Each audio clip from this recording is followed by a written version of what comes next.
qualifications that will give young people the skills they need to succeed in life. Further education principal Rosa Wells says apprenticeships and technical courses are also great routes to a career. Here at University College Birmingham, we offer vocational courses. These are hands-on technical courses that can give people a different opportunity, something different to school. So we've got brilliant facilities that really give students industry standard training. A skills shortage across the UK means youngsters learning trades are desperately needed. 36% of job vacancies are due to shortages.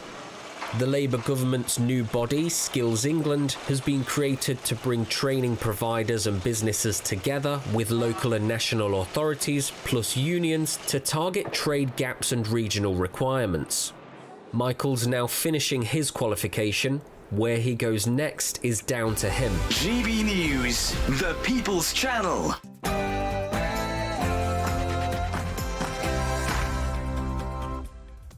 Morning, 9:30 on Thursday, the 5th of September, live across the UK. This is Britain's Newsroom with Andrew Pearce and Bev Turner. Very good morning. So there's been a shooting in Munich. Breaking news. We've heard reports multiple shots have been fired near the Israeli consulate in Munich, unfolding on the 52nd anniversary of, you may remember, the Munich Olympic massacre, where 11 Israeli athletes tragically lost their lives. It's a developing story. We'll bring you more as we know it.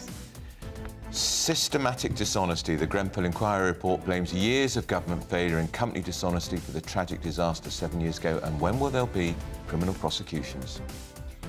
And it's a pity for Priti. Priti Patel is out. The former Home Secretary has been eliminated from the Tory leadership contest in the first round of voting by MPs. Does that surprise you? Jail time for water bosses? You may be cheering that. Water firm bosses could face up to 2 years in jail if they obstruct regulators under new laws being proposed by the government to crack down on the pollution of England's rivers, seas and lakes. And is Murray getting snubbed? Journalists blast Scotland for not celebrating the legacy of retired tennis star Andy Murray. Curious. And YouTube are censoring fitness contests. The streaming platform wants to ensure younger viewers aren't pushed to see certain content, but we think they're probably focusing on the wrong material. And it's a royal war of words. Reports that Prince Harry won't return unless Prince William apologises. But he would help out if the King asks.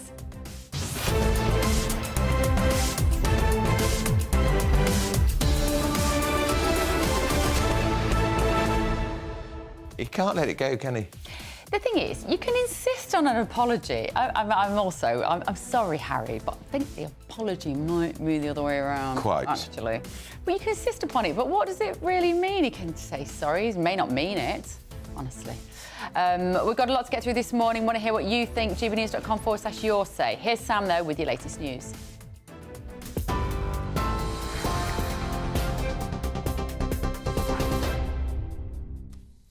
Bev, Andrew, thank you very much indeed. Good morning to you. It's just after 9:30. We'll start then with a recap of that breaking news that we're hearing from Germany this morning. Reports that multiple shots have been fired near the Israeli consulate in Munich. So far, first confirmed details from police in the area are that officers fired at a suspicious person, saying that it did hit that person. This is the moment that one witness appears to crouch out of view overlooking that shooting.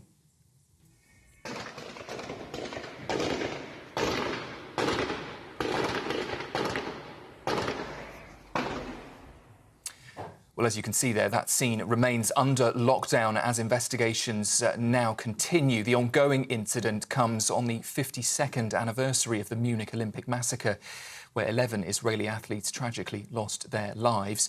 Authorities at this stage urging caution as details continue to emerge, and indeed, as they do, we will, of course, bring them to you here on GB News.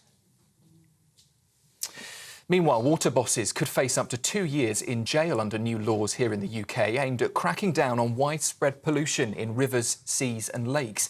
The government claims the water bill gives regulators more powers to stop executives lining their own pockets while damaging the environment. Companies that fail to protect water quality will also face automatic fines and bans on bonuses.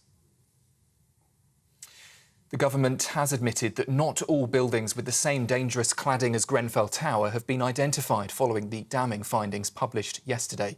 The Prime Minister's pledged to review all 58 recommendations from the Grenfell Inquiry, with a full response, he says, due within 6 months. The report heavily criticised firms like Acronic and Kingspan, with families and survivors calling for swift punishment for those found at fault. Meanwhile, the Met Police are continuing to investigate potential criminal charges, which they say could take between 12 and 18 months.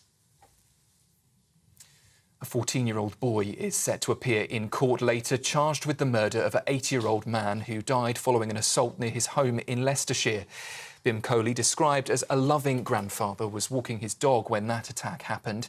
5 children were initially arrested, but only the 14-year-old remains in custody. Mr. Coley's family are remembering him today as a hard-working and joyful man who they say was well loved in his community. Universities could slide into decline unless urgent action is taken to address funding pressures. That's according to various education leaders. Among them, the president of Universities UK is warning institutions face an uncertain future because of frozen tuition fees and a drop in overseas students. It comes as new research shows higher education contributed around £265 billion to the UK economy between 2021 and 2022. Meanwhile, the government says it is considering all options to safeguard higher education. And finally, an update on news we were covering last night from the United States. Students, families and teachers have now gathered to remember the victims of a mass school shooting there just weeks after classes began. A 14-year-old boy, described by police as pure evil, killed 2 students and 2 teachers at his high school in Georgia. Colt Gray also injured 9 others with a semi-automatic rifle before surrendering to police. Authorities have now confirmed the boy had been questioned last year over online threats, but acted alone in this attack. He'll be charged and tried as an adult. Those are the latest GB News headlines for now. Plenty more on that breaking story from Munich throughout the rest of this morning. I'll be back with you in half an hour. For the very latest GB News direct to your smartphone, sign up to News Alerts by scanning the QR code or go to gbnews.com/alerts.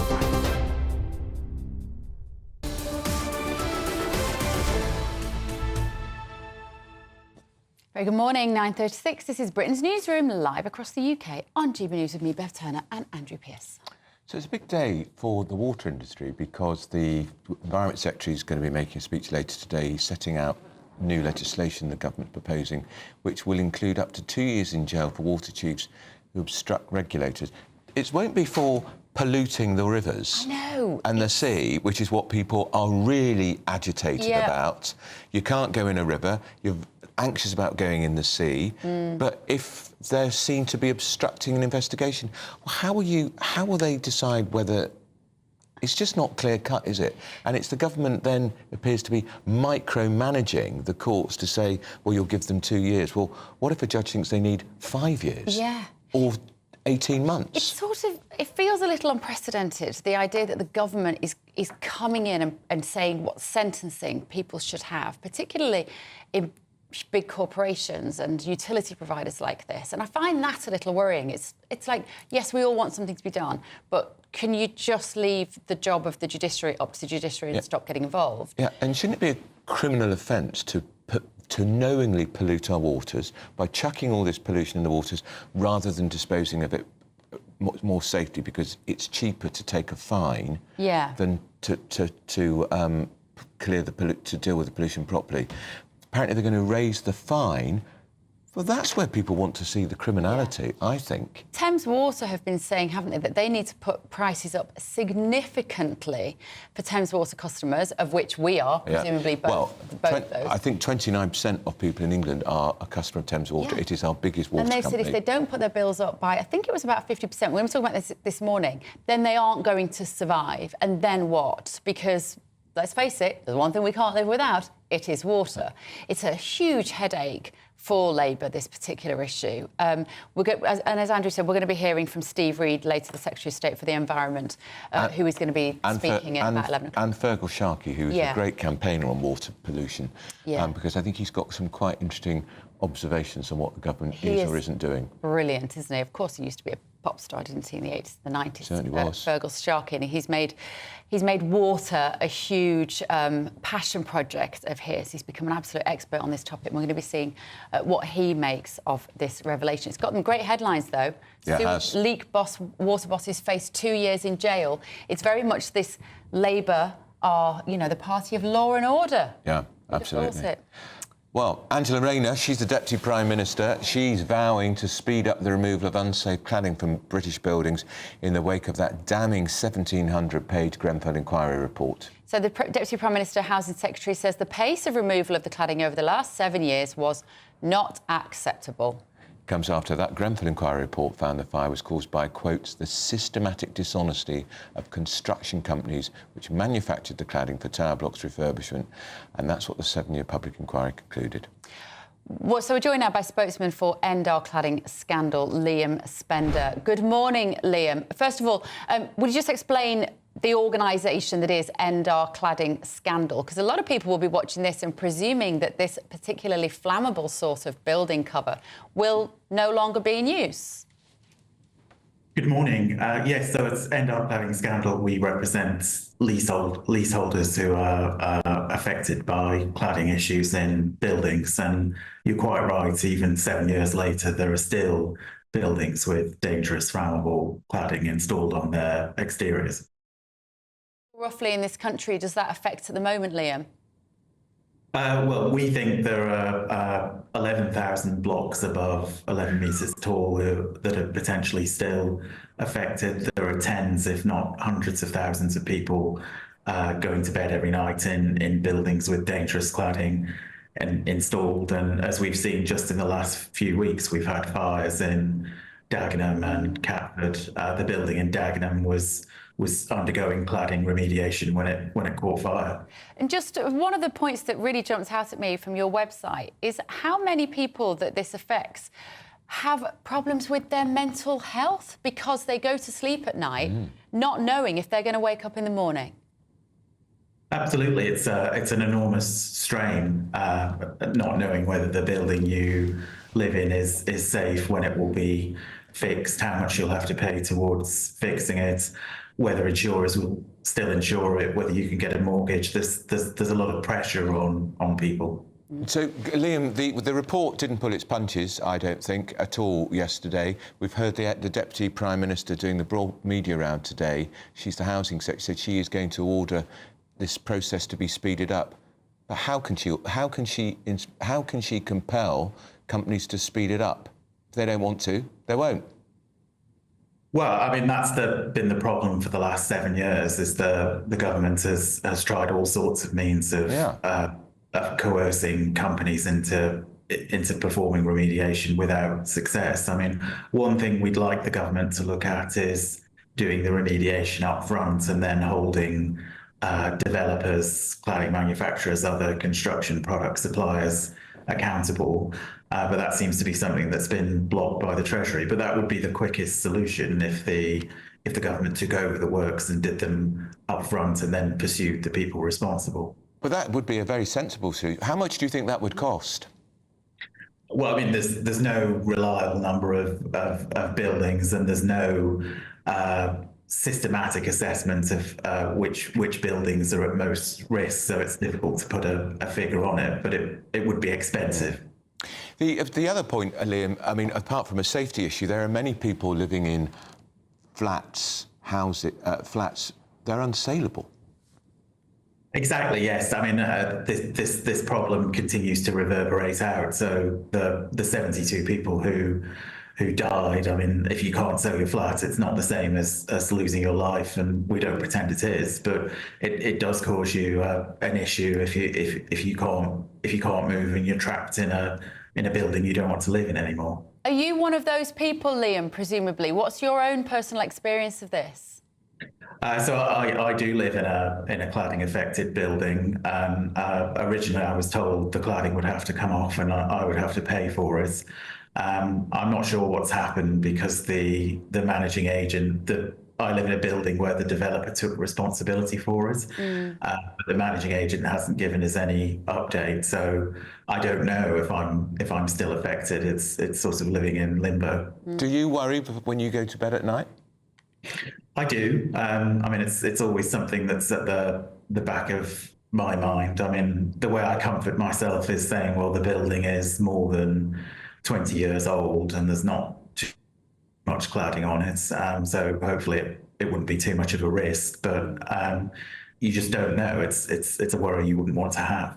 And it's just the fact that they say it makes it so much difficult in terms of the value of the building or whether you can sell it. Liam, we hope that the conclusion of the report yesterday helps you out, and you and the other members of End Our Cladding. Liam Spender there, thank you so much for joining us. Thank you. Do you know, the Times reported today that 3 of the cladding companies are still making £14 billion in sales every year. They are awash with money, and yet they still haven't removed this cladding. It's shocking. It beggars belief. And the government say they're going to... Great words from Angela Rayner. How's she going to do it? Yeah, quite. Well, let's hope she does. It just means they have to stand up to these massive corporations. You do. I'm not sure they've got the backbone to do it.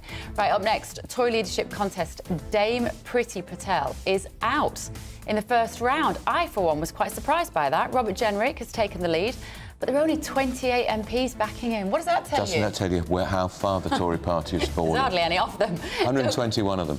Don't go anywhere. This is Britain's Newsroom on GB News. I'm Christopher Hope. And I'm Gloria Di Piero, bringing you PMQ's live here on GB News. Whenever Parliament is in session on a Wednesday at midday, we'll bring you live coverage of Prime Minister's questions. We'll be asking our viewers and listeners to submit the questions that they would like to put to the Prime Minister, and we'll put that to our panel of top politicians in our Westminster studio. That's PMQ's live here on GB News, Britain's news channel. Nana Queer, weekends from 3 p.m. Angela, what have we got? Hello, there's an awful lot, but I think the main interesting thing is that Prince Harry said a week or so, 2 weeks ago, I think it was, that he absolutely wasn't going to go to his uncle's funeral because there wasn't enough protection for him. His uncle, Lord Fellows, was married to Jane Spencer, who was Diana's sister, who was the most practical and helpful of the 3 children, the 3 girls, and she's done an awful lot for Harry. I thought it was just terrible. He wasn't going to go there, but he has been there. They didn't talk to William. William didn't talk to him. Did he get any protection? Who knows? And if he didn't, if he takes the government to court yet again, they would say, well, look, we managed without that, but we don't know about that. But also the paper, the magazine that does loads for Harry and Meghan, they were the ones who said he wasn't going, so they said what he wanted them to say. He doesn't need any protection. I mean, how did he get there? Probably in a Bombardier private jet that gives off 60 times more carbon than anybody else. Yes, well, we don't know about that. The good thing was that he was there, and of course today is Remembrance Day for Diana, the day she died. So that he went there and he was with her side of the family, and I think that that's very good and might help him feel a bit better about things. But neither of them are doing well out of it. William is not doing well out of it. Harry is not doing well out of it. The King is not doing well out of it. Meghan Markle's not doing well out of it. Why can't they just... No, I don't think it's that easy. I think that they might do much worse if they were together again. GB News, the People's Channel.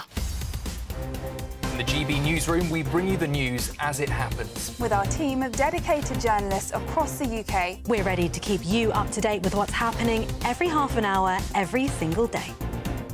Bulletins here on GB News, the People's Channel, Britain's news channel. I'm Michael Portillo. This is GB News, the People's Channel, Britain's news channel.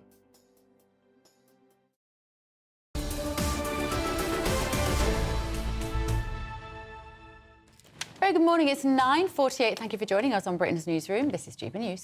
So Priti Patel was the first casualty. She was the first Tory MP to be voted out of the Tory party's leadership contest. The former Immigration Minister, Robert Jenrick, who I thought for some time will win, is the early front runner, but That's- he got only 28 votes. Now, why is that surprising? It's surprising because it shows you how few Conservative MPs there are. Just 121, and there's over 400 Labour MPs. So you could be leader of, well, let's see, the contenders now include James Cleverly, Yeah, Robert Jenrick's still in there, Tom Tugendhat, Mel Stride and Kemi Badenoch. yeah, that's it. Let's talk to GBNews political correspondent Olivia Utley to bring us up to speed. So the momentum is with Jenrick. The key now is where the 12 votes for Priti Patel go, Olivia. Well, exactly. The momentum is with Jenrick, but the competition is still really, really wide open. Not a single one of the candidates managed to secure 25% of the vote. And Kemi Badenoch in second place is only 5 or 6 votes ahead of Mel Stride in fifth and last place. The question now is what will happen to those votes for Priti Patel. Now, you might assume that they would automatically go to Kemi Badenoch because the two women are quite similar in terms of their political outlook. But that may not actually be the case. Kemi Badenoch isn't that popular among her own colleagues, among MPs, even though she's very popular with Conservative members. And it could be that those who voted for Priti Patel did so specifically because they didn't want Kemi Badenoch to make it into the next round. So it could be that those 12 to 14 votes go as a block over to Robert Jenrick, who's the other sort of right-wing candidate in the race. It looks as though if Kemi Badenoch is on the final two, if she's one of the options put to Conservative Party members, she would almost certainly win. According to Conservative home polls, she's on about 34%, with Robert Jenrick in second place on 17%. But it is just possible that Conservative MPs initiate a sort of Stop Kemi movement next week, in which case it looks as though it's Robert Jenrick's for the losing. Mel Stride is interesting because most people thought, boring old duffer. And on that, we have to go. Sorry, Olivia, we've run out of time on that bombshell. Sorry, Mel Stride, if you're watching. I'm sorry, that's what people think. Boring old duffer. But what kind of, genuinely, what is this leader of the Conservative Party going to do? What is it? Is it a caretaker? What is it? Well, exactly. Because does anybody think this leader will still be leader of the next general election? Well, let's ask the Shadow Secretary of State for Scotland, John Lamont. John, morning to you. Perhaps it's a little unkind to call Mel Stride a bit of an old duffer, but that's what some people think. The momentum is with Robert Jenrick, and I think that's where your vote went. Yes, I voted for Robert yesterday. I think he's demonstrated over the summer that he's got the drive, the commitment and the vision to take the Conservative Party forward. We need an effective leader of the opposition to hold this Labour government to account. It's clear they've had a very wobbly start to their first few weeks in office. We need a strong leader with that vision and with that conviction and energy, and I think Robert's the man to do that. Is anyone listening, John, to the Conservative? Well, that's the challenge that we have. Isn't that the challenge for the next Tory leader? Is anyone listening to them? It's a huge challenge because we've just lost the election. We need to listen to the voters. We need to understand why they have delivered the verdict that they did on the Conservative government and all those MPs who sadly lost their seats. And frankly, nobody is listening. And the job for the new leader is to get us back into a state where we can win elections again, understand why the voters gave us that verdict, and put forward a policy platform and ideas and vision that's going to reconnect with British society. So, yeah, you're right. They're not listening just now, and that's the job and the challenge of the new leader. Refreshing honesty, John. I like it. Would the job description, though, for this Conservative Party leader include win the next election for us? Or will there be somebody else in that post come that time?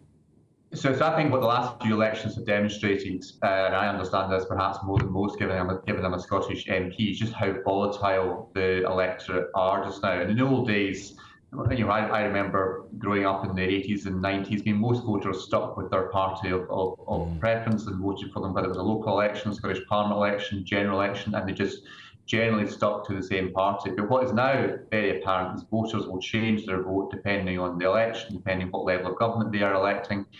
And I think, despite huge defeat that we've just suffered and the apparent success of the Labour Party, there's nothing to say that come the next election, voters could change their mind and decide they want to revert back to the Conservative parties. So I don't think it's lost the next election, which is why it's all the more important. We pick a leader now who has the drive and the conviction, the ability to reform the internal workings of the Conservative Party, but also develop policies and ideas that are going to connect with all those voters who deserted us in the last election.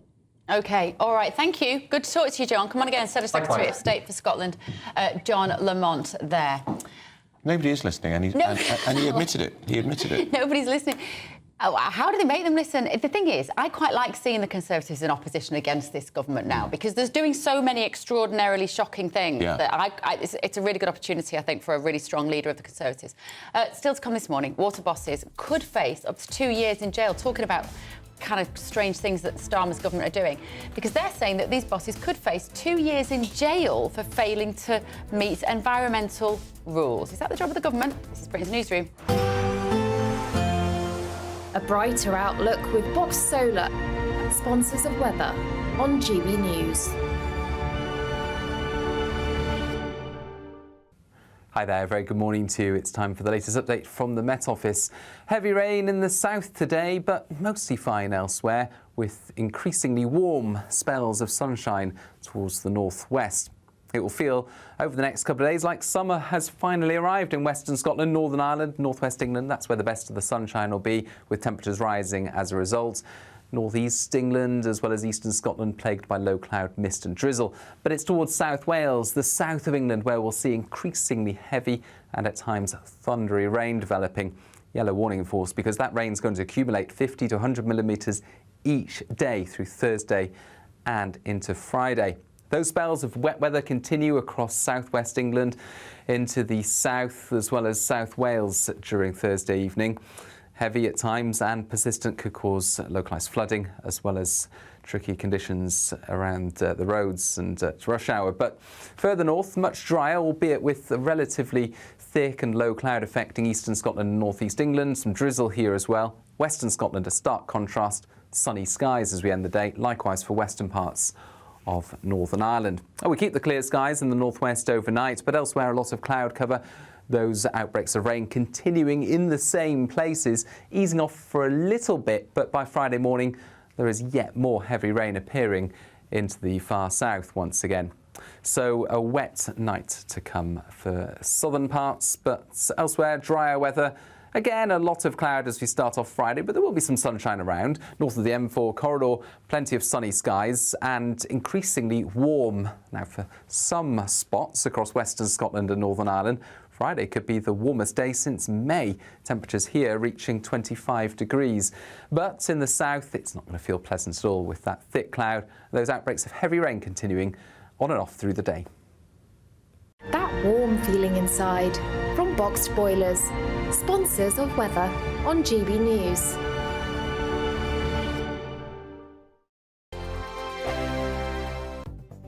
The latest GB News travel.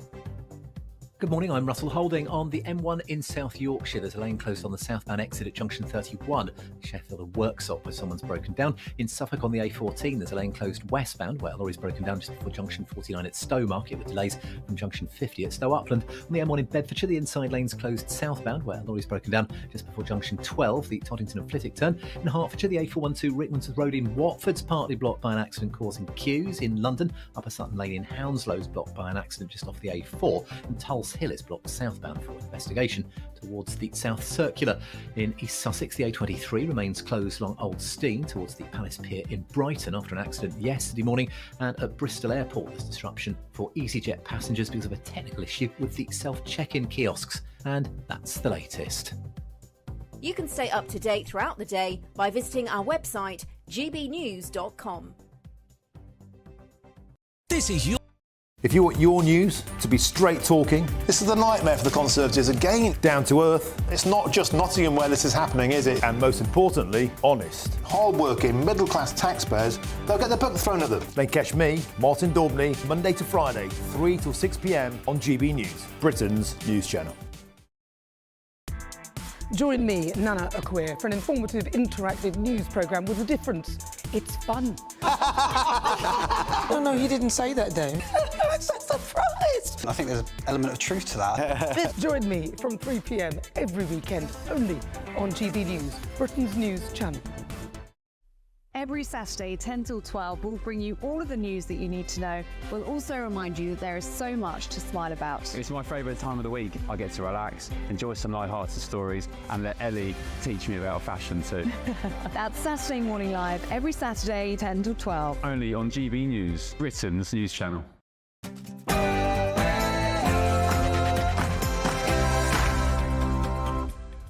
Very good morning. It's 10 o'clock on Thursday, the 5th of September, live across the UK. This is Britain's Newsroom with me, Bev Turner, and Andrew Pearce.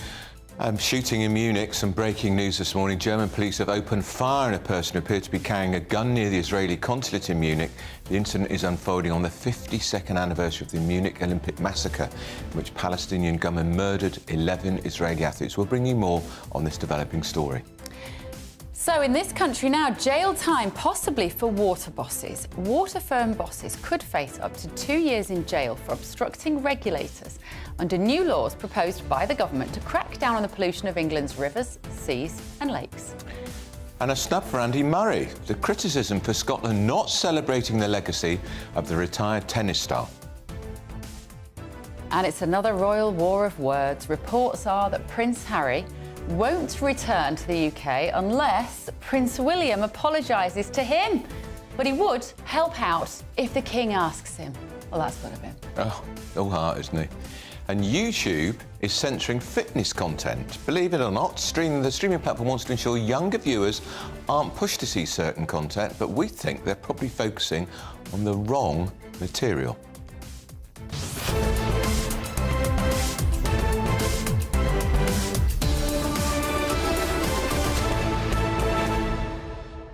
I can see the logic on that YouTube, because what they're thinking is they don't want to impose upon children unrealistic ideas of what you should look like a 16-year-old boy with a six-pack or girls being super skinny. But actually, we've never had more fat kids Quite. than we have right now. Obesity is a huge problem. Yes. For under 18s. Yeah. Why would you censor, say, Joe Wicks or an exercise routine, instead of censoring, I don't know, more inappropriate content that is about violence or some of the terrible stuff that's on the dark web. Yeah, what is the dark web? Well, I've never been on it. Well, anything that's... Because I think most children don't have access to the dark web, but I think YouTube particularly has... I don't think you want your 12-year-old seeing porn, and yet isn't that what they do? Yeah. What YouTube should be sorting out? Porn, access to porn for 12-year-olds, not the fact they might be watching a video that shows them how to get fit. Quite. For heaven's sake. GBNews.com/your say to let us know your thoughts. First, though, the very latest news with Sam Francis.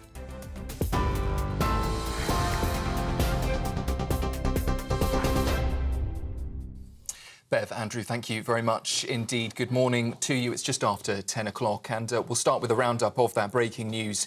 We've been covering in the last hour or so that German police have opened fire on a suspect who they say on social media appeared to be carrying a gun at the time near the Israeli consulate in central Munich. This is the moment that one of the witnesses appears to crouch out of view from a building overlooking the scene.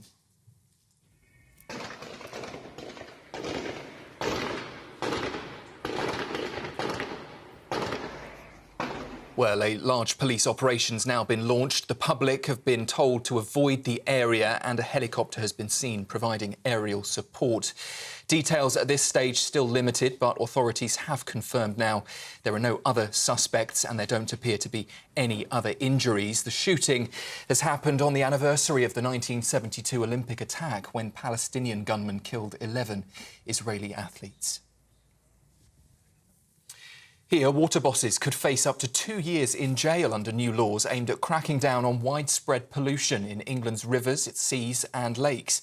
The government claims the water bill gives regulators more power to stop executives lining their own pockets while damaging the environment. Companies that fail to protect water quality will also face automatic fines and bans on bonuses. The government submitted this morning that not all buildings with same dangerous cladding as Grenfell Tower have been identified. That's following the damning findings published yesterday. The Prime Minister's pledged to review all 58 recommendations from the Grenfell Inquiry, with a full response due, he says, within 6 months. The report heavily criticised firms like Acronic and Kingspan, with families and survivors calling for swift punishment for those found at fault. Meanwhile, the Met Police are continuing to investigate potential criminal charges, which they say could take up to 12 months. A 14-year-old boy is set to appear in court later, charged with the murder of an 80-year-old man who died following an assault near his home in Leicestershire. Bim Coley, described as a loving grandfather, was walking his dog when the attack happened. 5 children were initially arrested, but only the 14-year-old remains in custody. Well, Mr. Coley's family are remembering him today as a hard-working and joyful man who they say was well loved in the community. TV host Jeremy Kyle has just arrived at Winchester Coroner's Court to give evidence at an inquest into the death of Steve Diamond, who died after appearing on the Jeremy Kyle Show in 2019. The 63-year-old from Portsmouth reportedly took his own life just a week after failing a lie detector test on that programme, which accused him of cheating on his partner. The inquest has so far revealed that Diamond had a history of mental health issues, including multiple attempts to take his own life, and had been rejected initially by the show due to his depression.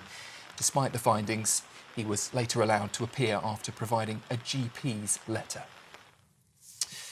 Universities could slide into decline unless urgent action's taken to address funding pressures. That's according to a number of education leaders.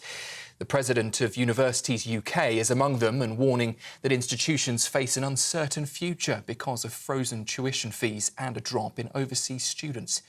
New research shows higher education contributes around £265 billion to the UK economy each year. And the government says it is considering all options to safeguard universities. Royal Mail could ditch Saturday deliveries for second-class letters as part of an overhaul by the UK Postal Service, now under review by the regulator. The plan, which would see second-class post delivered on alternate weekdays, while first-class would remain 6 days a week. Ofcom, which has been consulting on the changes since January, aims to finalise its decision by the summer of next year. Royal Mail argues the current setup is no longer workable, and that's why it's pushing for urgent reform. Turning to the US now, where students, families and teachers have gathered to remember the victims of a mass school shooting just weeks after classes began. A 14-year-old boy, described by police as pure evil, killed 2 students and 2 teachers at his high school in Georgia. Colt Gray also injured 9 others with a semi-automatic rifle before he surrendered to police. Authorities have now confirmed the boy had been questioned last year over online threats, but that he acted alone in the attack yesterday. He'll also be charged and tried as an adult. And finally, some very sad news from the world of sport to bring you. Olympic marathon runner Rebecca Cheptegei has tragically died after being doused in petrol and then set on fire by her boyfriend. That's according to the head of Uganda's Olympic Committee.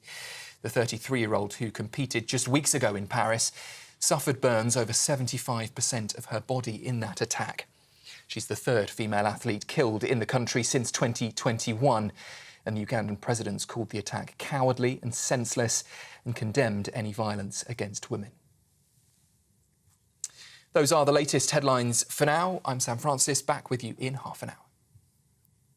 For the very latest GB News direct to your smartphone, sign up to News Alerts by scanning the QR code or go to gbnews.com/alerts.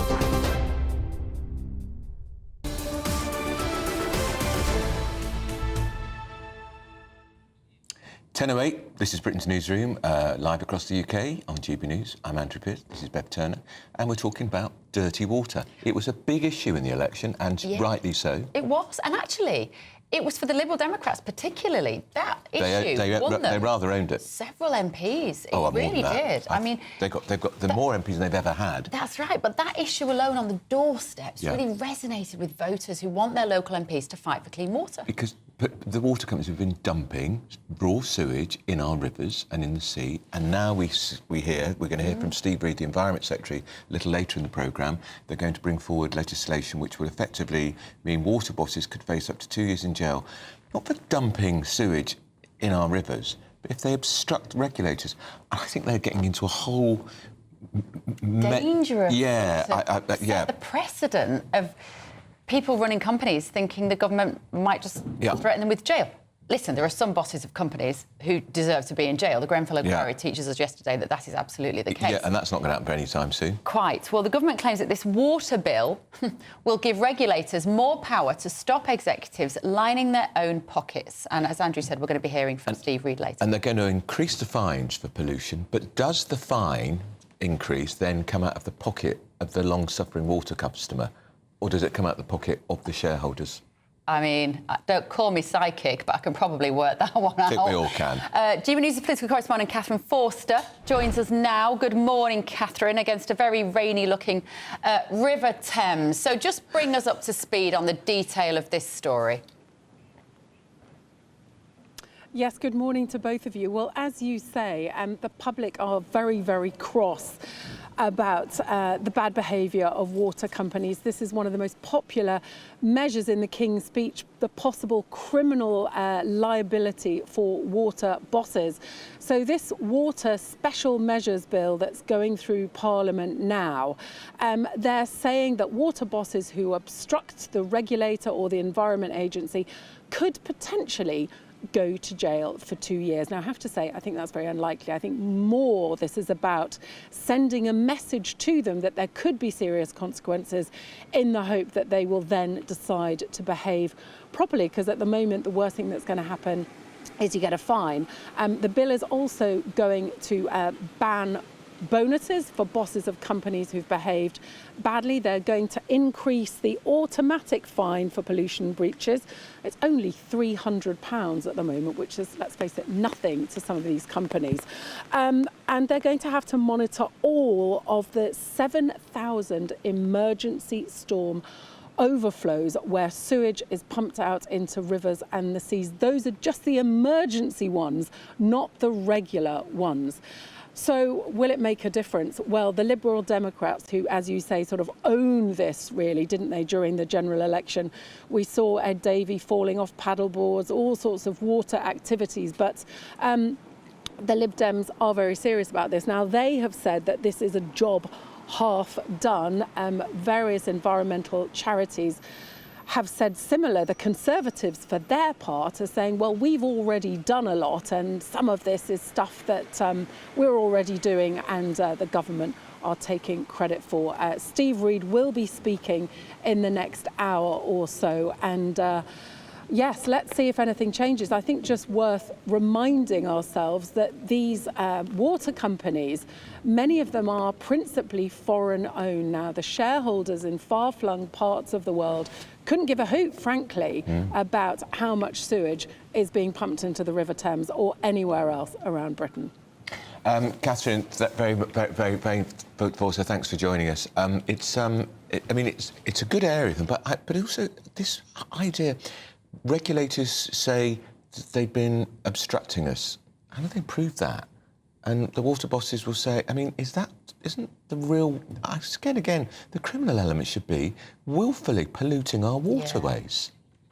Yes, it should be. And it just feels like, again, this accountability deficit, we've said it before, but it seems in all of these big companies, these massive corporations or these big utility companies, that everybody is able to act with impunity, even against off regulators. What, the regulator? I mean, useless. What have they done? Apparently nothing. And we're all getting higher bills and dirtier water. And my fear is this will just be higher bills, because if they increase the fines, they'll pass it on to the customer. I can't remember what my Thames water bill is at the moment. Is it £400 a year? They're punchy, yeah. Because also you pay for the water that you take, and you also pay the extra for the water that your dirty water that goes away as well. You've been getting in touch at home about this, actually.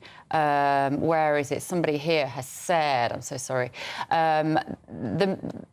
They should go to jail. They could go to jail, this person says, but will they? We're tired of the media lying to us about this.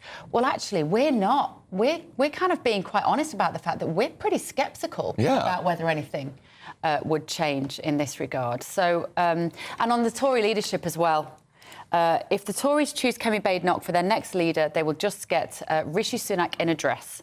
She's too young and inexperienced. Starmer must be praying that she wins. If she wins, the road to the Conservatives being wiped out will be accelerated and Reform UK will fill the void. Great. It's only 1,762 days to the next general election. Oh, stop. I can't Thank face you, another Roger, one so soon. in Don't Birmingham. remind us. Yeah. 1,762 days. Are we counting down? Well, they'll go. They never go to full 5-year term. It'll be 4 years. What do you think about this? Of course. Yeah. And tell us what you think. Elizabeth says we are now a doomed country with Stalin at the helm. Anything that happens he does not like, off to prison you go. He's got this mentality because he does not know how to run this country. It's a very different ballgame to being in court, which of course he used to be. As I've said before, the Labour Party are the devil incarnate. The thing is, sometimes the communists do put away the right people. But I still think he's behaving like he's the leader of the opposition. Again, banging on in the Commons yesterday about the ticket agencies and the Oasis tickets. What the hell is the British Prime Minister talking about that for? Oh. There are big issues to sort out, and the fact that Oasis fans may feel they were ripped off, well, I'm sorry if they felt they were ripped off. Every ticket was sold out in hours, so the market did its job. Yeah, it's like, go away, do something important, stop meddling around with If I was an Oasis fan, I would have paid whatever I had to pay if I wanted to see them. Absolutely. Here we go. Mike has said about the Conservative leadership contest, apart from Kemi Badenoch, I wouldn't pay any of them in washers. That's the kind of thing my dad would say. Yeah. More of the puppet policies coming, such a shame. No matter, it's still going to be the uni party. And Michael says about Harry and William, I think we've all had enough of Whinger Harry. When will he realise, even if William apologised, the British people will never accept him back and he would get booed wherever he went? Why would William apologise to Harry, who trashed the King, Camilla, William's wife, in his book Spare, to make money, and trashed the entire family in that Oprah Winfrey interview for money? Wasn't there a list of people online recently who are the people who hate Meghan and Harry the most? Weren't you on it? I was number 2, I think. It was anybody higher than It was you? a rather good image, and it was in the House of Commons, and there was a group of people baiting Meghan. I was at the front of it. I don't bait her, I just think she's appalling. You something her, and it rhymes with bait. We'd love to hear what you think. gbnews.com/your say. Up next, though, we're going to be going through the other stories of the day with our panel, Carol Malone and Jonathan Liss. Can you guess the staggering amount of money that millennials spend on takeaway coffees every year? As a mother of teenagers, believe me, this is a conversation we have in our house a lot. You won't believe it. Don't go anywhere. This is GB News.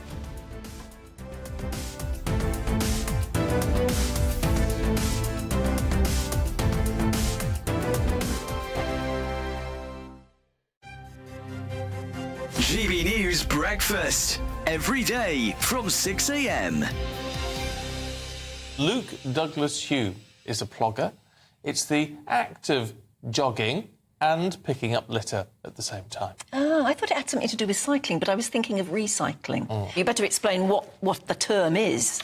Plogging originates really as an expression from Sweden, from someone called Erik Alström, who combined the two words of plocka in Swedish and jogging, so plogging. And what does plog uppa mean?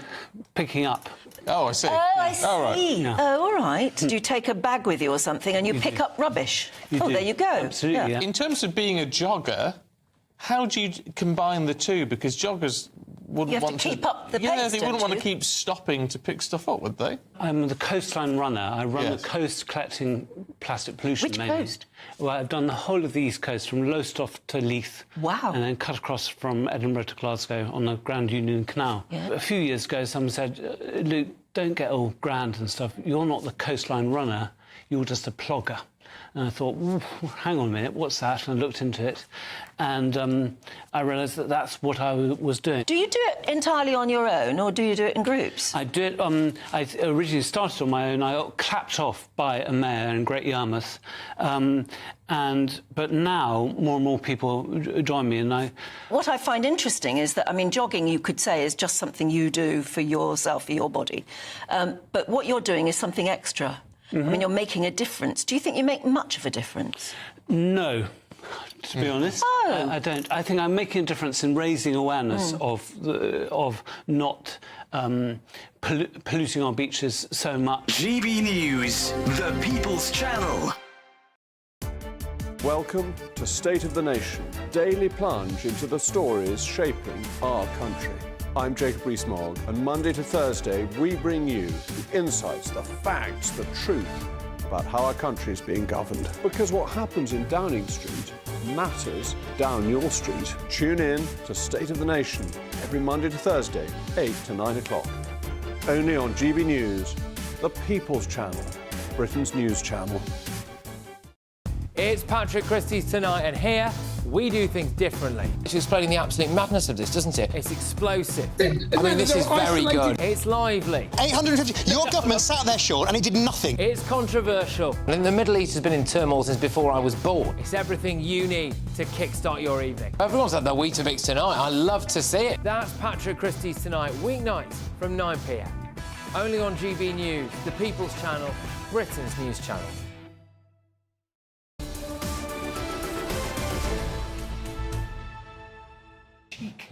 Very good morning. Welcome back to the show, Andrew and Bev, of course. And we have, I think we're actually going to bring some breaking. We've got Carol and Jonathan in the studio, but we want to bring you a little bit more on that developing story first of all from Germany. This is we're now hearing that a person has died after being shot while exchanging fire with police in Munich. That's from the Interior Minister for the German state of Bavaria has confirmed that.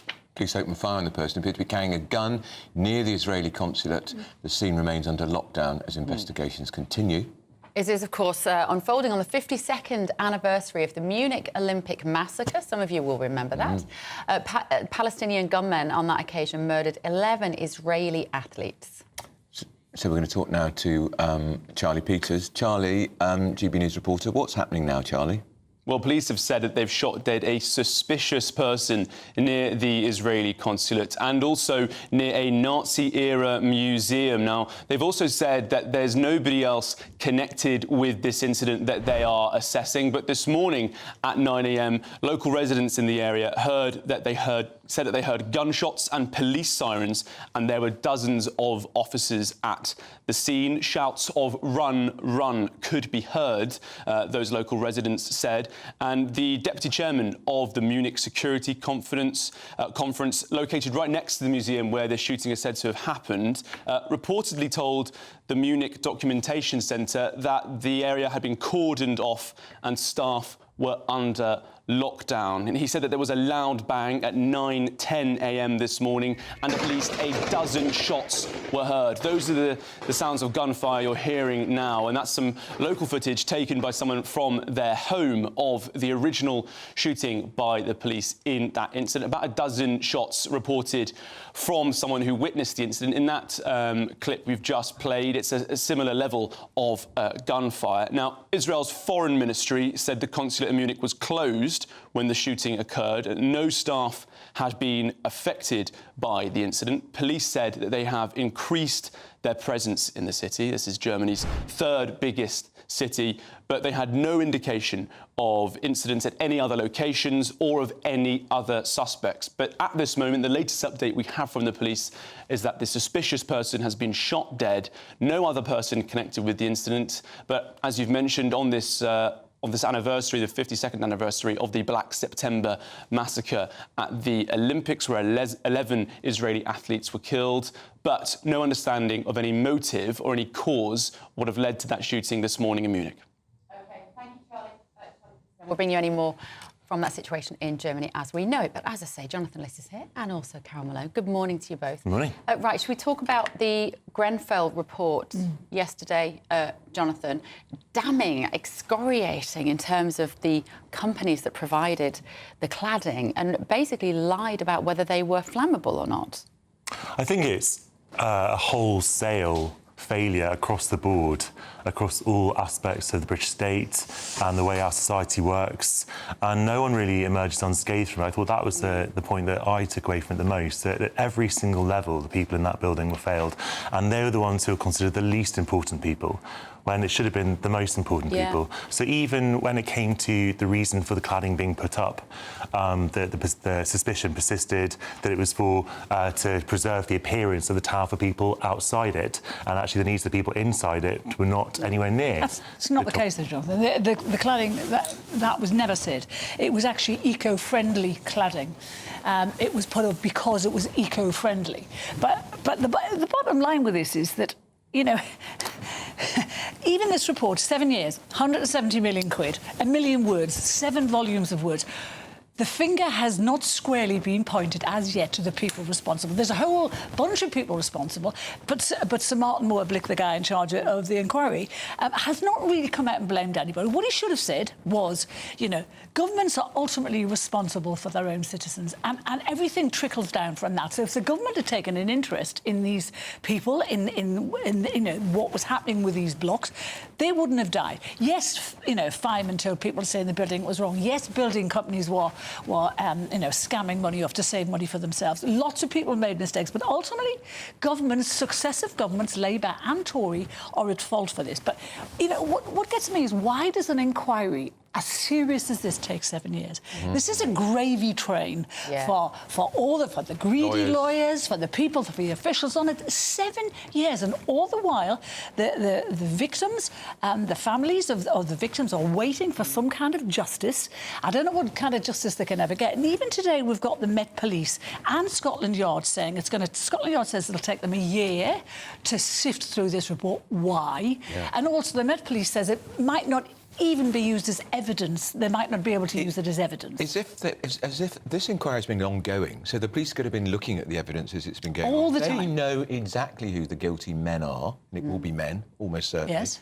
And yet we're being told the earliest they can be prosecuted is 2027. 10 years. It's true. In your paper today, Stephen Glover, you know, makes the point that this report tells us nothing we didn't know a few weeks after the fire. And what he said was, if he'd had a decent investigative reporter on this, he could have solved this in 3 or 4 weeks. He could have got everything. And that is the truth of it. So why has it taken 7 years? Carol, that obviously there has to be a process followed, and that you can't have criminal prosecutions taking place while the public inquiry is taking place. Of course not. But all these things be charged tomorrow. The problem is that you have to have a balance, don't you? You have to wonder whether it should be done incredibly thoroughly and as comprehensively as possible, and sometimes that can take a very long time. Every single public inquiry, pretty much. You know, Hillsborough took, you know, sort of, what, decades of sort of bloody Sunday. Bloody Sunday took 12 years. Took 12 years. But you're not saying that's okay. I'm not saying that. But I'm not the.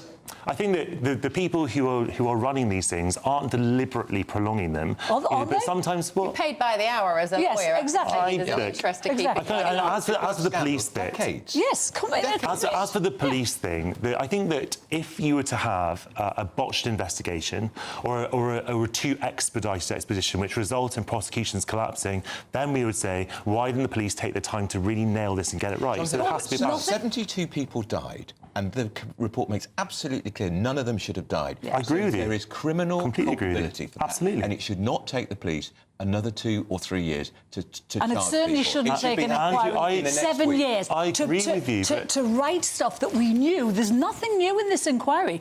What is new is that he's come out and said they shouldn't have died. But there's nothing new in terms of information in this inquiry.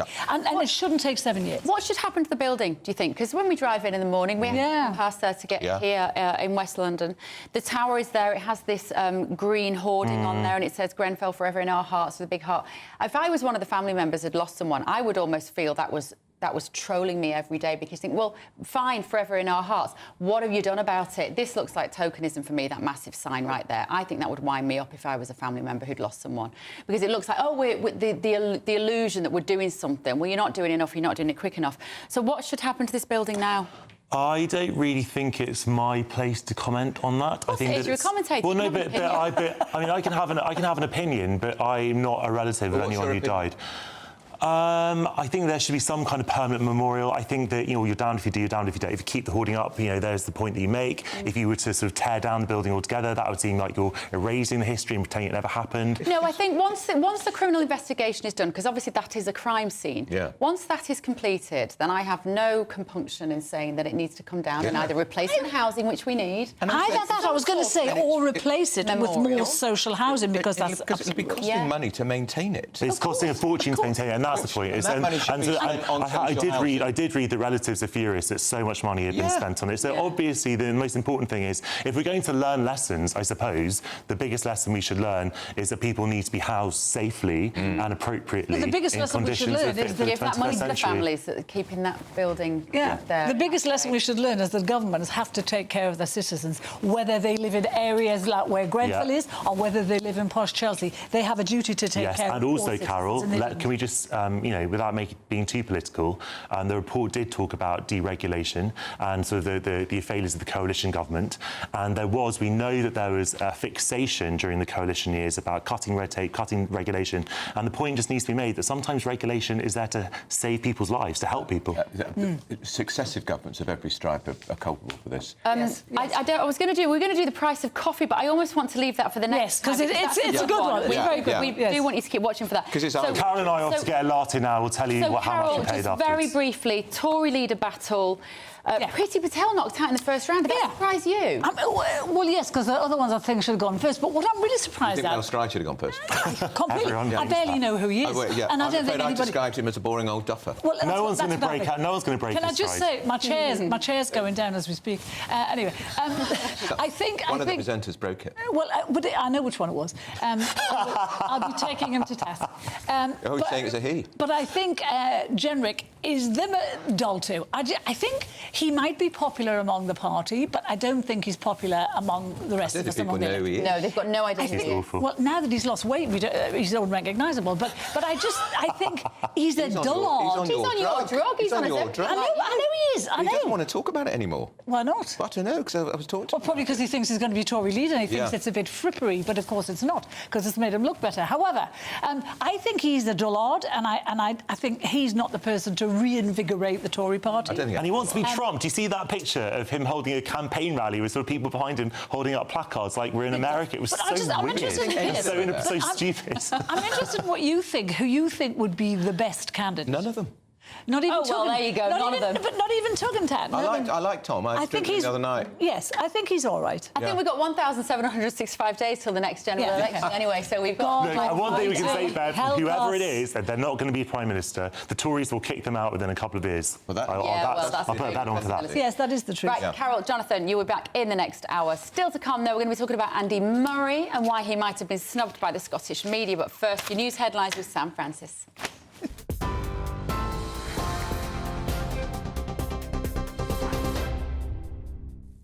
Very good morning to you. It's just after 10:30. The top stories from the newsroom this morning. Well, the suspect in a shooting outside the Israeli consulate in Munich has died, we now know. That's at the scene after being shot while exchanging fire with police there.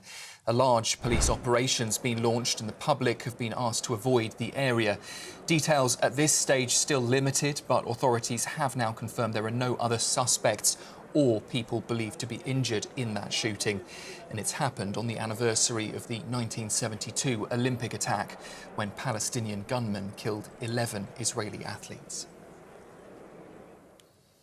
Here, detectives investigating the murder of a top chef who was attacked near Notting Hill Carnival have released images of 16 potential witnesses.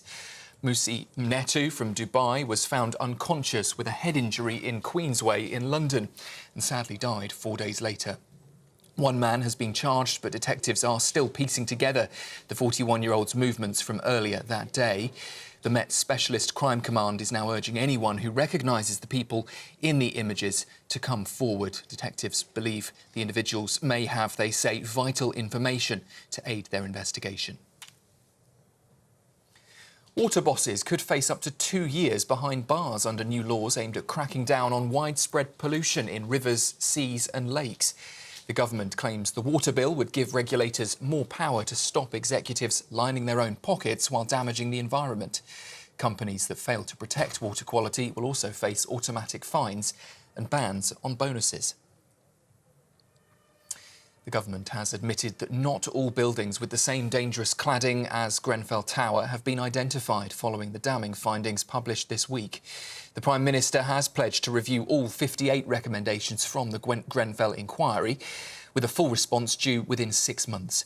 The report heavily criticised firms like Acronic and Kingspan, with families and survivors now calling for swift punishment for those found at fault. Meanwhile, the Metropolitan Police are continuing to investigate potential criminal charges, which could take up to 18 months. A 14-year-old boy has appeared in court charged with murdering an 80-year-old grandfather in Leicestershire. Bim Coley, who died from a neck injury while walking his dog, was just seconds away from home during that attack. The boy, who cannot be named, has been remanded in custody and will appear at Leicester Crown Court this afternoon. And universities could slide into decline unless urgent actions taken to address funding pressures, according to education leaders. The president of Universities UK is warning institutions face an uncertain future because of frozen tuition fees and a drop in overseas students. New research shows higher education contributes around £265 billion to the economy in the UK each year. The government, though, says it is considering all options to safeguard universities. Those are the latest headlines for now. I'll be back with you for a full roundup at the top of the hour. For the very latest GB News direct to your smartphone, sign up to News Alerts by scanning the QR code or go to gbnews.com/alerts.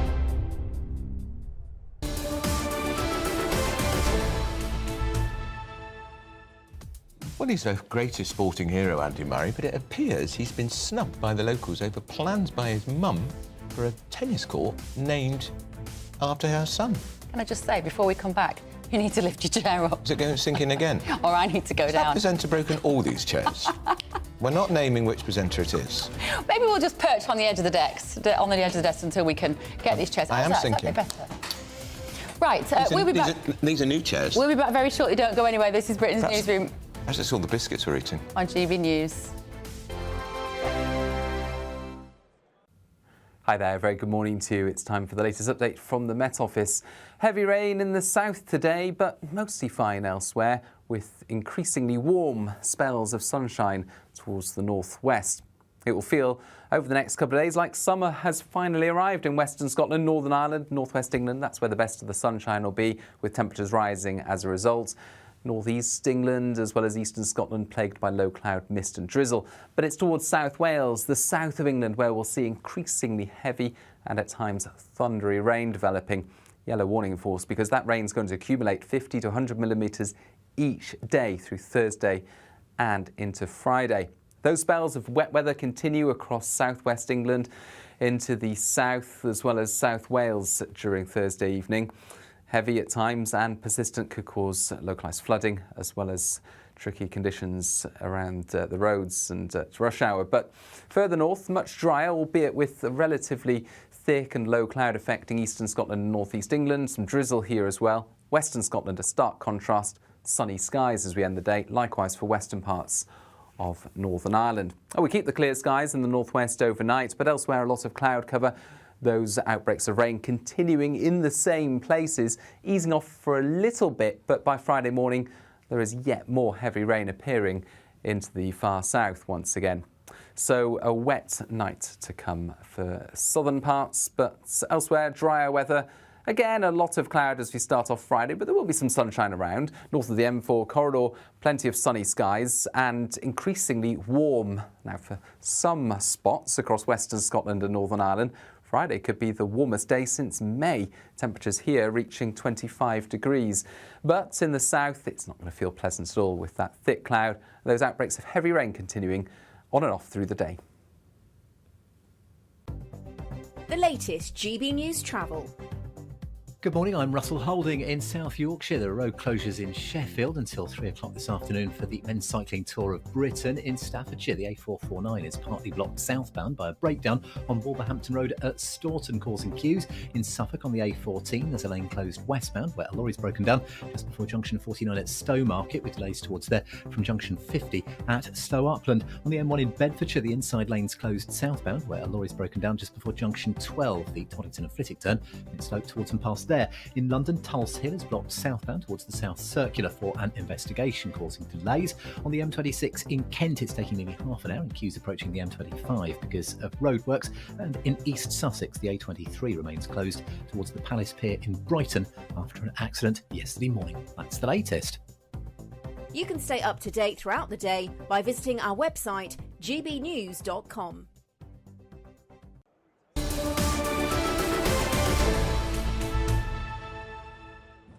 So tennis on the brain as the Brit Jack Draper makes his way into the semi-finals of the US Open for the first time. He's the first to do so since Andy Murray in 2012. Good. But it comes amid concerns that Murray's legacy isn't being recognised in the way that it should after plans for a tennis centre in his honour were scrapped due to planning issues and rising costs. Well, let's talk to Heather Dewar, a journalist who's written about this in the Daily Mail. Heather, this was going to be in Dunblane, or the Dunblane area where Andy Murray was brought up. He's Dunblane's most famous son. It had been on the cards for a very long time, and his mother was a key figure in the plans, but she's dropped the whole scheme. Was it because of local opposition? Well, I mean, certainly there was a lot of local opposition to it in terms of them being against facilities being built on Greenbelt land. There was a great deal of campaigning on that particular issue. There was also concerns about traffic in the local area, particularly around the Park of Keir roundabout, which is a very busy roundabout. There was an element of luxury housing that was to be built alongside this tennis centre, although Judy Murray would stipulate, I'm sure that had nothing to do with her. It was in the original proposals. And I have to say that the tennis centre, the community sports centre that she was proposing, would have to be built before any housing had to be built. So yes, there was a lot of local opposition on that front. Who's to say, however, that there will be no housing built on that particular block of land in the future? But it wasn't just about that. I mean, as Bev, you just laid out there, it was down to planning delays. I mean, that went on for so long, so many years. Judy Murray put her heart and soul into this for around 11, 12 years. Good Lord. Also, attracted discussions with governing bodies and, of course, spiralling costs. So take into account COVID and building materials and everything like that. So there's a mix of things here that at the end of the day made her think it's just not viable. Must be. I was just looking because Judy Murray did send a tweet out about this, didn't she, Heather, expressing her frustration because it's so obvious that what Judy Murray wants, and this has been from day one of allowing her sons and supporting her sons to be athletes.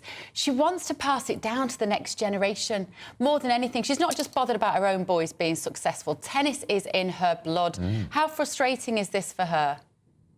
Massively frustrating. I mean, I find it frankly astonishing that we have the best tennis player this country has ever produced, and we have failed to seize the moment, failed to capitalise on this community sports centre. And it's really important to stipulate this. It wasn't just about growing the game at elite level, but more importantly, it was about building this entirely new community of players, people wanting to get physically active. Judy was really adamant about that, and that's why within the plans for this, there was a soft play. Now, as we all know, if you can get kids, toddlers, mums and dads involved in sport, in that kind of soft play environment, what you're doing is bringing them into a whole new community. Everything would have been under one roof. They see things happening, they get inspired by that. Andy Murray himself said that he would be looking forward to popping into this community centre himself. So you have that element. There was a museum, you get to see his trophies. So many things have gone into this mix. So it's not just about Are we going to have another superstar of the future? It's about inspiring a new generation, not only of tennis players, but of youngsters who do not have that opportunity otherwise to get into sport. Now, yes, we do have public tennis courts around the country. How many of them are lying in disarray? How many of them need refurbished?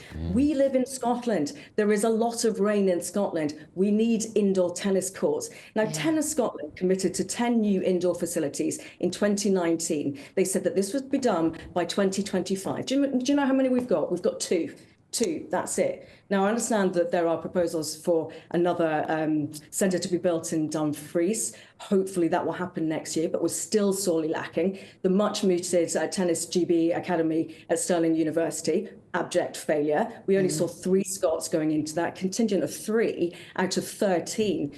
So there are a few key things here, not just capitalising on the success of Andy Murray at that elite level, but bringing that whole community sport element into it, which is massively important. And when we hear about the government talking about child poverty, for example, well, surely within child poverty, what we're talking about is the inability to access facilities, health, well-being, obesity, all these things buy into that. So why hasn't there been more support from government level and also from the LTA and from Tennis Scotland? Yeah, well, Heather, I agree with everyone you said. And Heather, shame on them, actually, because, as you say, Judy Murray's put 10, 12 years of her life into this project. Shame on them that she's called it off. And that's it now then, Heather? It's over. There's no more appeals process. There's no more money can be ploughed into it. You just got to say goodbye to such an amazing, potentially amazing facility. Well, I think from Judy's perspective, why would she bother anymore with this? I mean, there is a funding gap basically of £5 million.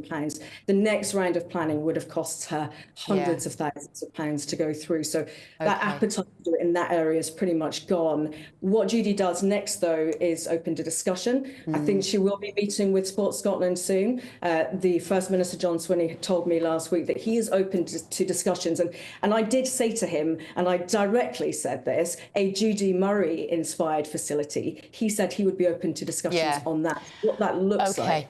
All right. Thank you so much, journalist Heather Dewar there. I think Judy Murray is amazing. She is. And she got 2... her other son is a great tennis player too, doubles player. Well, sports presenter Mark Buckland joins us now as well to discuss this. Mark, you just heard what we were talking about there. The country depends on sports facilities for so much more than just gold medals. We depend on it for kids to not be violent and aggressive and bored on the streets. And fat. And fat, so not to put too fine a point on it. Where does this resistance to investment in these facilities come from, do you think? I guess it's all politics, isn't it? And the one thing I would say is that when Judy Murray gets involved in a campaign, and as we've been hearing, this has lasted more than 10 years, she's a winner. I imagine there'll be another chapter to this particular story. And it is deflating. I won't pretend to be an expert on the inner political sanctions and everything else that's been going on in terms of why they haven't fulfilled their dreams to build what on the face of things sounds like a fantastic development. But yeah, I mean, I live in London. I will say that the LTA has made a concerted effort in recent months to try and improve facilities, to make them as available as possible to youngsters, indeed to anybody who wants to play tennis, certainly in the London area. And I think that campaign has been expanded countrywide as well. But it's a no-brainer. Get people to get out and play as much as they can. Tennis is a really expensive sport to play, but it's one that you can learn so many things from and continue to enjoy until you're 80 or 90. So the more that is put into that, the better for everybody. And of course, we've seen, Marcus, the evidence of that, because we've got Jack Draper, only the 4th Brit to get into the semi-finals of the US Open, Andy Murray being the last one. Can he go all the way? That's the big question. He has done amazingly well. Already, we are getting shades of Emma Raducanu from 2021 when she came from nowhere to win the US Open. That was extraordinary. She came through qualifying. She didn't drop a set. Now, Draper is already a more established player. He hasn't dropped a set yet. You could argue that the draw has opened up for him, but every now and then the draw goes your way. You've still got to take advantage of it. Alex de Minaur last night may have not been at 100%, but he'd beaten Draper in their previous 3 encounters. And Jack was absolutely fantastic. And he said afterwards, I can go up another level. He'll have to do that in the semi-finals because he's playing the world #1 Yannick Sinner, who he has beaten before, albeit on grass at Queen's 2 or 3 years ago. If he doesn't do it this year, I think he will sooner rather than later. He's destined to be in the top 10 of that, there's no doubt. And I think he can get towards the top of the rankings and definitely win some slams. Super. We'll be watching. Thank you, sports presenter Mark Buckland there. Now, still to come, YouTube are planning on censoring fitness videos for kids. Madness. Is that the right thing? What's No. behind their logic? This is GB News.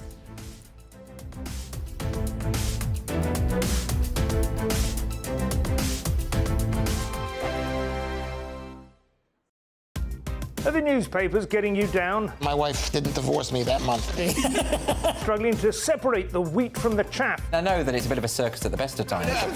Well, don't worry, Headliners has got you covered. We'll take the burden of reading the day's news, and if we get depressed, who cares? It's an occupational hazard, frankly. That's Headliners on GB News from 11 p.m. till midnight, and the following morning, 5 till 6 a.m. on GB News, the comedy channel. Nah, just kidding. Britain's news channel.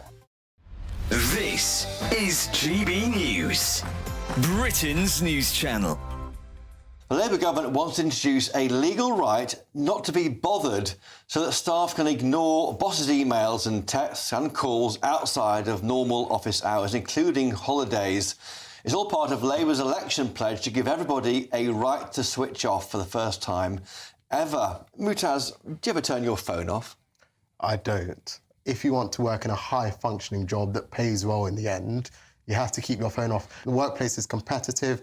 If you work longer hours, you're more likely to get a promotion. It depends what job you do. We work in news, the three of us. News goes on all the time. It would be ridiculous to think that we could ever leave our emails or a phone call alone, because we don't know what's about to happen next. But say you're working a clerical job or a manual job, if it's absolutely 9 to 5 and your job is over by then, there's no reason why you should be contacted by your boss except in an emergency. Is that because people nowadays, they want to, they don't want to live to work, they want to work to live? People are more relaxed about work. I'm able to come in here dressed like this. But when it comes to legislation, you've got to be careful because it leads to ridiculous situations. The Euros, when England was playing Spain, one of the Spanish footballers was 17 years old. I think the Spanish FA had to pay a fine because in Germany, a 17-year-old shouldn't work after 8 p.m. or something like that. Because with me now is the head of employment at Pickering Solicitors, Joanna Robson. Joanna, thanks for joining us. Is it a generational issue? Yes, I think there is a generational issue. I think younger people, they generally want to make a really good impression. So sometimes you find the younger workforce are the ones that actually want to really put their mark out there and they really want to work longer hours. And that's going to, it's going to be difficult for younger people to, switch off. GB News, the People's Channel. In the GB Newsroom, we bring you the news as it happens. With our team of dedicated journalists across the UK, we're ready to keep you up to date with what's happening every half an hour, every single day. Bulletins here on GB News, the People's Channel, Britain's news channel. I'm Patrick Christie's. This is GB News, the People's Channel, Britain's news channel.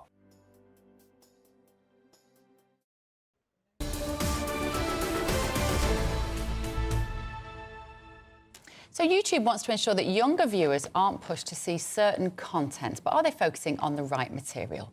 They're planning to censor anything that idealises certain features over others, such as exercise routines and beauty tips. So we're joined now by Mark Ellis, who is an online safety expert. Good morning, Mark. What do you make of what YouTube are trying to do here? Is it well-intentioned, but they're looking in the wrong place for the bad influences? Well, this is something they did in the US about 12 months ago, and I'm a bit reticent to say how successful that's been. I think they're aiming at more the ideal plastic surgery style and over-exercising rather than our much-loved Joe Wicks. But I do think they are focusing on the wrong thing, yeah. But this is about the algorithm, isn't it? It's just explain to people what it is that YouTube are trying to do, because what happens now is that a child might, or anyone, any of us will Google something, and then the algorithm will just keep giving them more of that.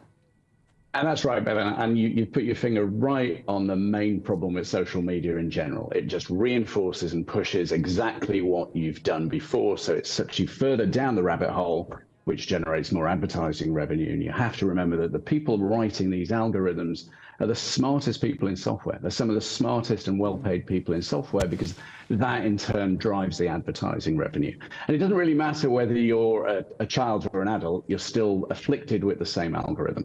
And, you know, and the other thing is, how do they know you're a child?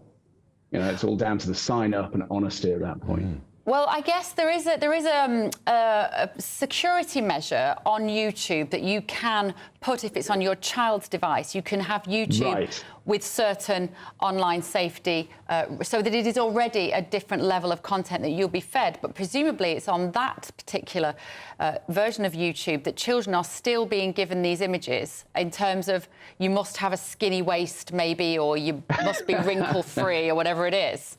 And they're obviously getting it. I think they're getting it wrong. Surely we need kids to be fit, Mark. We absolutely do need kids to be fit, and sedentary with social media is not an ideal situation to be in. Now, you've got 3 children, and you know, I'm going to make an assumption here that you've taken the time to learn about this stuff. What you've got to remember is according to a recent survey, 2/3 of parents don't have any parental controls on their children's phones. They're actually frightened to take the phone off the child because of the reaction that comes from it. And, you know, I often liken this: you wouldn't let your child cross the road without teaching them. So, you know, you learn and you teach and you educate your children. And the problem is, a lot of parents have absolved themselves for this responsibility. They give the gadget away, the child goes quiet, and then so goes through life. I've just realised, Mark, I've got your book. Just tell everybody what your book's called. My book is called Digitox, and it's the story of when I took my own 4 children off the internet for 1 day a week, and in the evenings as well. And I found a lot of disturbing challenges there. Digitox, there it is. Right, any minute now we're going to be hearing from the Environment Minister. A brighter outlook with Box Solar, sponsors of weather on GB News. Hi there and welcome to the latest forecast for GB News from the Met Office. Cloudy for many of us today, very wet in the south and southwest, increasingly so. Very warm. Meanwhile, in the northwest, we've got low pressure over the near continent, an easterly airflow and weather fronts moving up and stalling across southern parts of the UK. So this blossoming area of rain across southern counties of England into South Wales, increasingly heavy and persistent as we head into the afternoon for parts of Hampshire, Dorset, Devon and Cornwall. And that could cause some issues, so a rain warning in force. Meanwhile, a lot of cloud across central and eastern parts, some drizzle and mist and low cloud for northeast England, eastern Scotland, but western Scotland, Northern Ireland, seeing plenty of sunshine. And over the next couple of days here, it's going to turn increasingly warm, almost like summer has arrived at last. But it's not the case for the southwest into the evening, with some very heavy rainfall for the evening rush, and that could cause some transport disruption for a time. As you can see, a lot of low cloud and some mist and drizzle for northeast England, eastern Scotland, western Scotland meanwhile, as well as Northern Ireland. A beautiful end to the day, plenty of blue skies before the sun goes down. And we're going to keep the clear skies in the northwest overnight. Northwest England and North Wales also seeing clear spells. But wherever you are, it's going to be a mild night because relatively humid air is arriving from the east. That's originating over Central Europe. So temperatures of 15 to 18 Celsius as we start off Friday.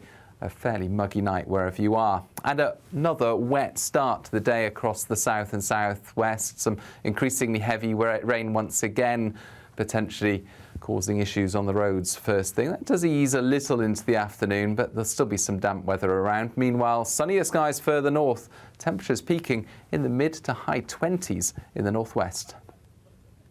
That warm feeling inside from Boxed Boilers, sponsors of weather on GB News.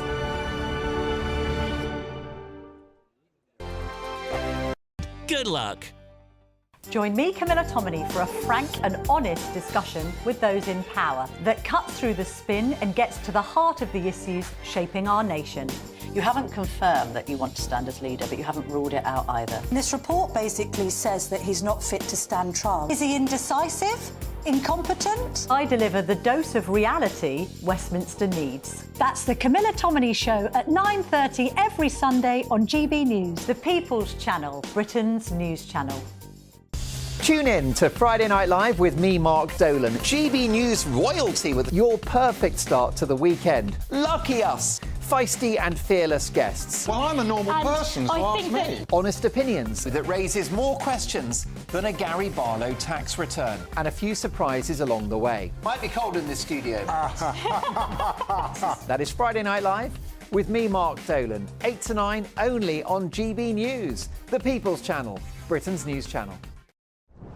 I'm Christopher Hope. And I'm Gloria DiPiero, bringing you PMQ's live here on GB News. Whenever Parliament is in session on a Wednesday at midday, we'll bring you live coverage of Prime Minister's questions. We'll be asking our viewers and listeners to submit the questions that they would like to put to the Prime Minister, and we'll put that to our panel of top politicians in our Westminster studio. That's PMQ's live here on GB News, Britain's news channel.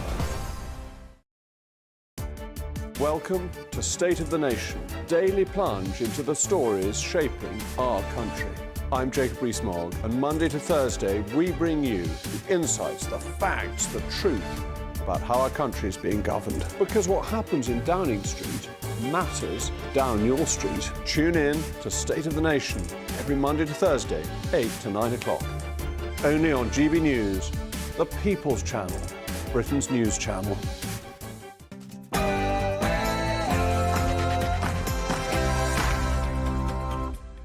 11 a.m. on Thursday, the 5th of September, live across the UK. This is Britain's Newsroom with Andrew Pearce and Bev Turner. So, possibly jail time for water bosses. Water firm bosses could face up to 2 years in jail for obstructing regulators under new laws proposed by the government to crack down on the pollution of England's rivers, seas and lakes. Any minute now, we're going to be going live to hear the Environment Secretary's speech. Royal war of words, another one. Reports Prince Harry will not return to this country and as Prince William apologises. But apparently, he's all heart, this guy. He'd help out if the King asks him. And coffee madness. This one may or may not shock you, but we will ask you whether you can guess just how much millennials are spending on takeaway coffees every year. They could probably get a deposit for a house if they stopped doing it.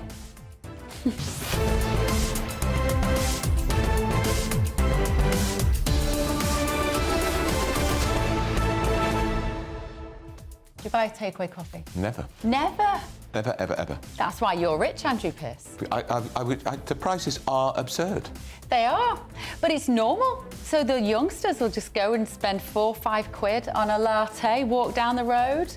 Honestly, no? No, not interested. I have nice coffee at home, and I probably have one a week. Do you know what I got into at lockdown? A flask. A nice little thermos. Yeah. Made my coffee at home because everything was shut, and then I'd go for a little walk and I'd get my flask out. And actually, I promised I would keep doing it. I've done it a bit. Not as much as I thought I would. But I tend not to spend a fortune on coffees if I can help it, because I always have my mother's voice in my head saying, how much? Beverly, you can't spend that on a coffee. Right, let us know. Do you? gbnews.com/your say. First, the very latest news with Sam Francis.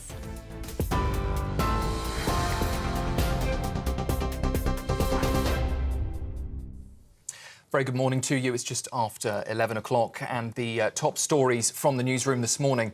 Detectives investigating the murder of a top chef attacked near Notting Hill Carnival have released these 16 images of potential witnesses. Museum Netu from Dubai was found unconscious with a head injury in Queensway in London and sadly died 4 days later. One man has been charged, but detectives are still piecing together the 41-year-old's movements from earlier that day. The Met's Specialist Crime Command is now urging anyone who recognises the people in the images to come forward. And detectives say they do believe the individuals may have vital information to help their investigation. Water bosses could face up to 2 years in jail under new laws aimed at cracking down on widespread pollution in rivers, seas and lakes across the country. The government claims the water bill would give regulators more power to stop executives lining their own pockets while damaging the environment. Companies that fail to protect water quality will also face automatic fines and bans on bonuses. The government has admitted today that not all buildings with the same dangerous cladding as Grenfell Tower have been identified following the damning findings published yesterday. The Prime Minister has pledged to review all 58 recommendations from the Grenfell Inquiry, with a full response due, he says, within 6 months. The report heavily criticised various firms, and families and survivors are now calling for swift punishment for those that have been found at fault. Meanwhile, the Met Police are continuing to investigate potential criminal charges, which they say could take between 12 and 18 months. A 14-year-old boy has appeared in court charged with murdering an 8-year-old grandfather in Leicestershire. Beam Coley, who died from a neck injury while walking his dog, was just seconds away from home at the time of the attack.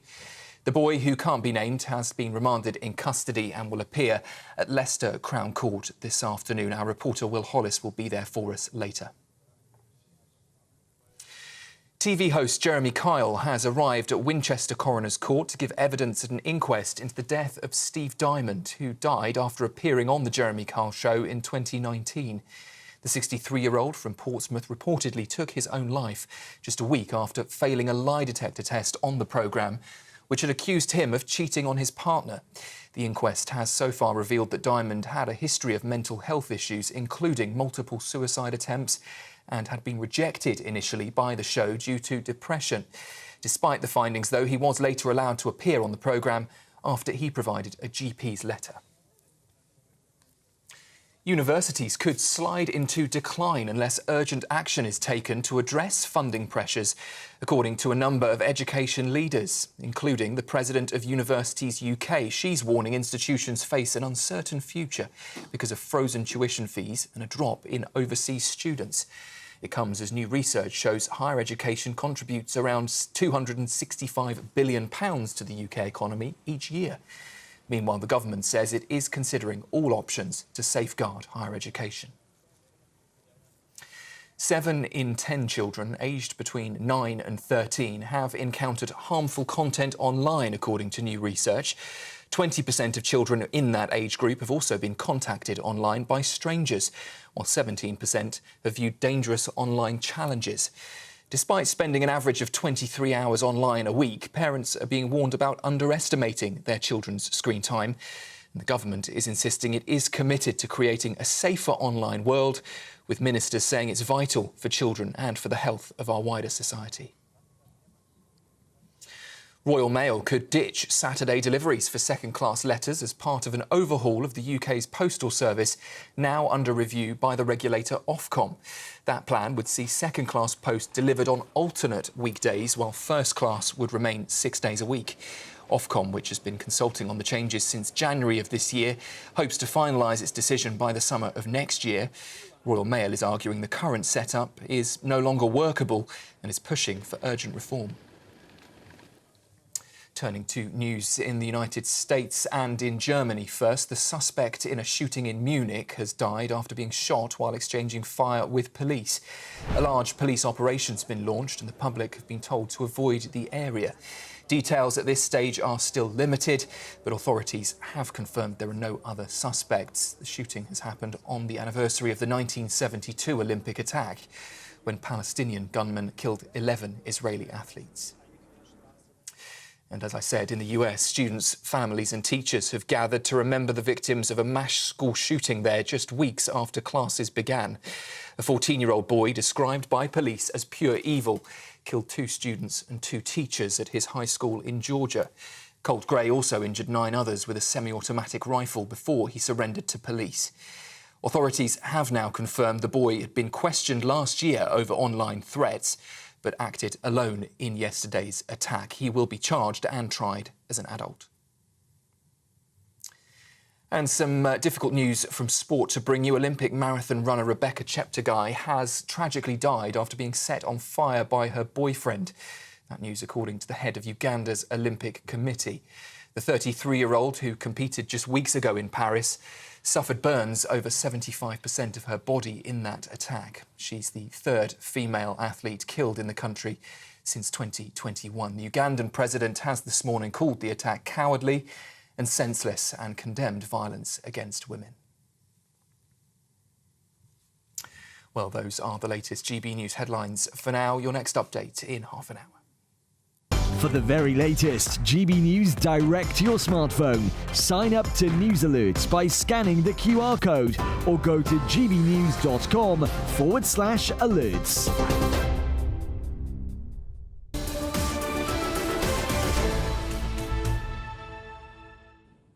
Welcome back. This is Britain's Newsroom, live across the UK on GB News with Andrew Pearce and Bev Turner.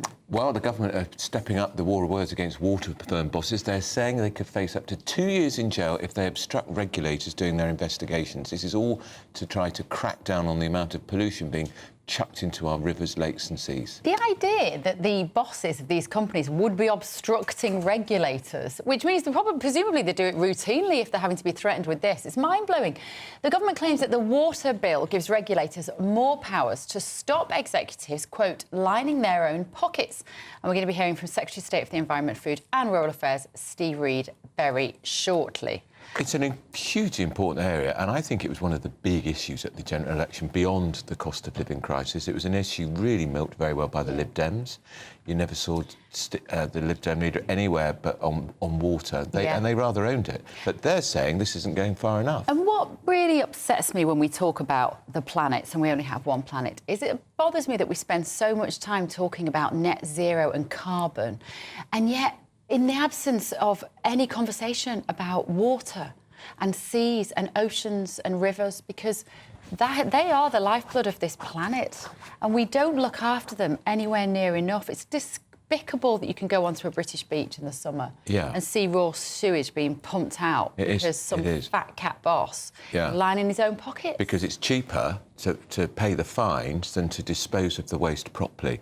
Now, the government say they're going to, in this speech today, Steve Reed says that the fines are going to be increased. But he's got to ensure that the fines don't come out of the pockets of people who pay their bills. Alan has got in touch from at home. Alan is a GB News member, and he said, we've now got 68 million plus people in this country producing all sorts of waste every day. Is it really surprising that we've got sewage problems? And we've also got still a largely Victorian sewage system. And you see a lot of the work going on in a lot of the roadworks at the moment, which is driving everybody mad, of course, is they are trying to fix the sewer problem, because that's part of the problem. Which has been neglected for so many years. We have a Victorian water system. And you do wonder why no politician, why no Prime Minister really made this the issue. And they haven't built a new reservoir in the southeast or the southwest for decades. Oh, yeah, it's about 30 years, I think, at least. Incredible. So we're waiting to, as we said, we're waiting to hear what Steve Reed has got to say this morning. And, you know, if you are a boss of a water company and you've woken up this morning, then maybe the headline saying that you could face 2 years in jail might just get you to change company policy. Maybe. It might. But as we said, it's very strange for a government to say they're going to get involved with the judiciary and coming up with decisions. Telling a judge you will send someone to prison for 2 years. It shouldn't be the judge decide the sentences. No, not at all. Somebody else has got in touch. I've just lost that message for now. Apologies. But you made the really good point about the fact that we have so many people in this country now, so many more than we did before. But also we're about to start building more houses. And every house that is built requires more wastewater pipage, etc. And whether that will work, you know, it's a huge amount. It's a huge problem for this country. Certainly is. We're going to also be hoping to talk to Fergal Sharkey, who's, of course, the great environmental campaigner.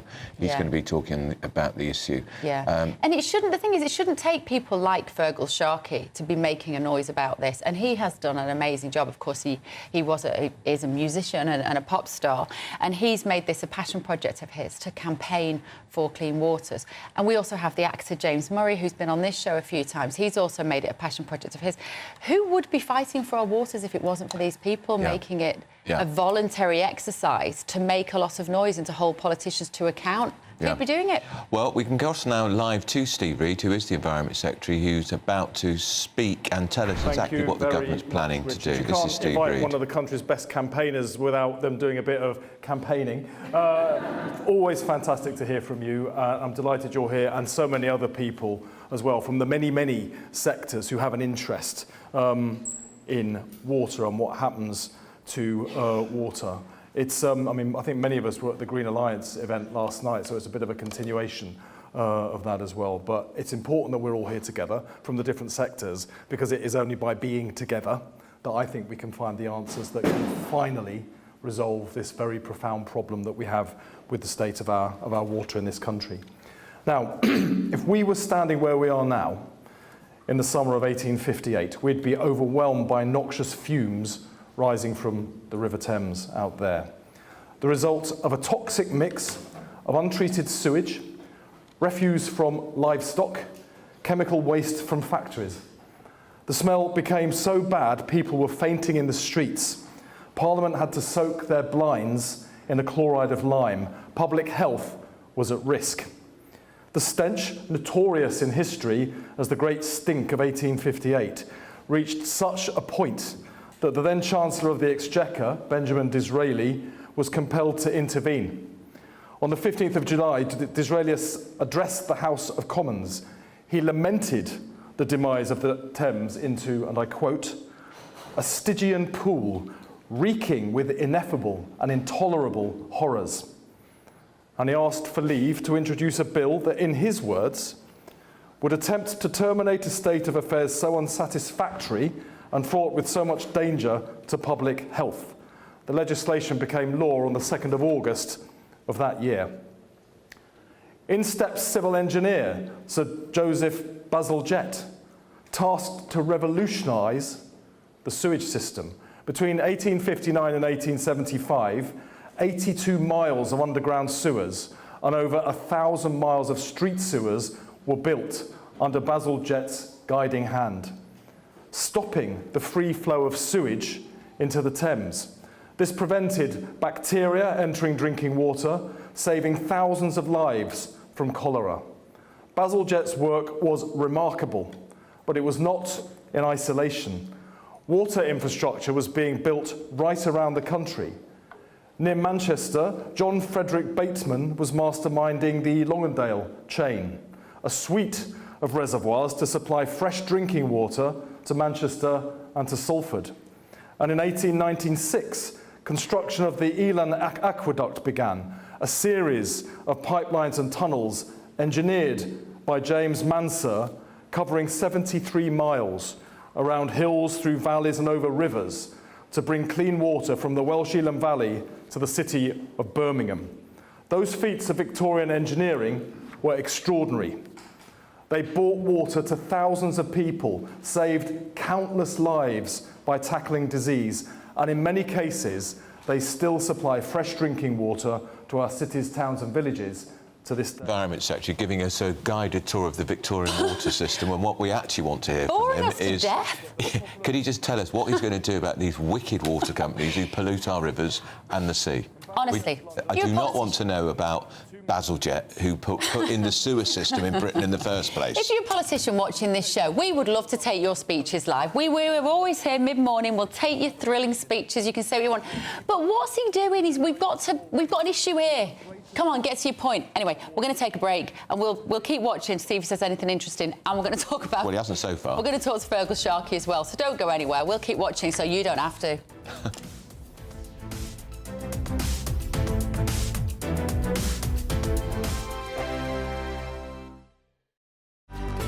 Good afternoon, Britain. Your lunchtime update on the stories that matter across the UK.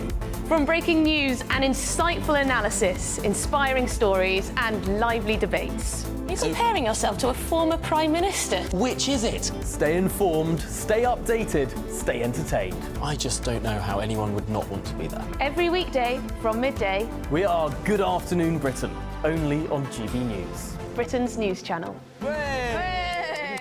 Sunday with Michael Portillo from 11, only on GB News.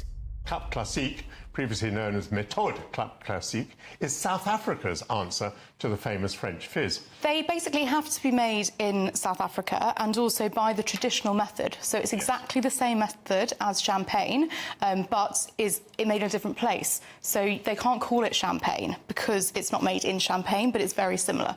And on the other hand, in Prosecco, it all happens in a sort of great vat. Yes, doesn't it? Yes. Which is why Prosecco tastes different from Yeah. other sparkling wines. Prosecco will taste much more fruity because you don't have the thing called lees aging. Insert the wine with brioche, biscuity, toasty flavours and aromas, which makes it much more complex. Here we've got a thing called Journey's End. Yes.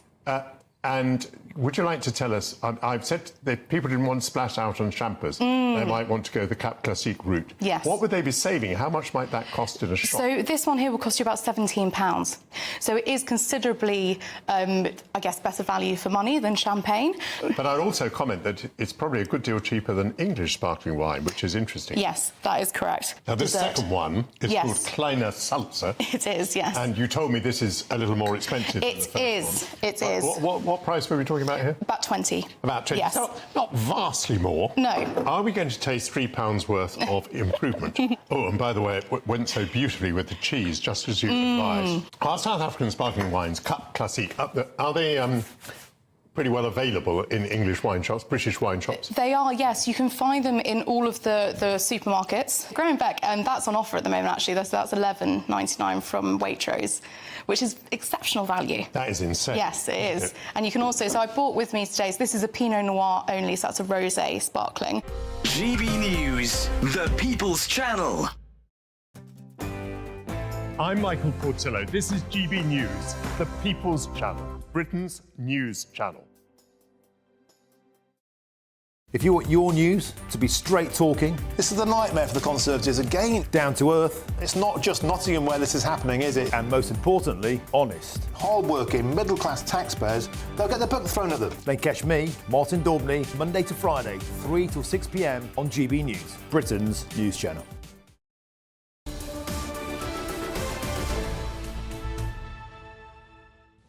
Welcome back. This is Britain's Newsroom on GB News. We were, of course, listening to Steve Reid wang on about water, but not particularly saying anything of any particular interest. Why did he think he had to start the speech by giving us a guided tour of the Victorians and the water system? Could we just get to the point, Minister? It is because of that Victorian water system that has not been fixed since Victorian times. Then get to the point of that. You know, it's just like we've been building up to this speech. We want him to come out and say something meaty and meaningful to an issue that really affects the country. And they just love the sound of their own voices, these politicians, Carol, don't they? I'm pinching that phrase, wanging on. Well, I'm going to use that. Have you not heard that before? Have you not heard that? I can use that a lot. I've forgotten it. Jonathan Liss is here as well. Very good. Not that Jonathan Liss ever wangs on. I mean, yeah, there's a wang on. Now, listen, shall we talk about... Be careful how you say that, Carol. It's not the first time we called that on this channel. Right, OK, what are we going to talk about? We wanted to talk about Angela Rayner's right to buy, because I know Pierce...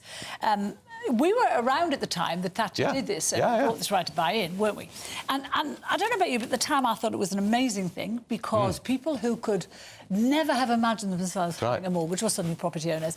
And it gave them kind of dignity and it allowed them to have something that could leave to their kids. And I was a massive fan of this. And they could make improvements to the house. Completely. On the estate where I grew up, you've got new doors, changed the windows, and the estate was improved. Oh, completely. It looked better. Because people had a pride, for once, they had a pride in where they lived, which was really good. And I hadn't realised, but the discount at the time was about 44% off the market value of the house. So if a house was going back in 1984, 19 grand, you'd get it for 10, which is amazing.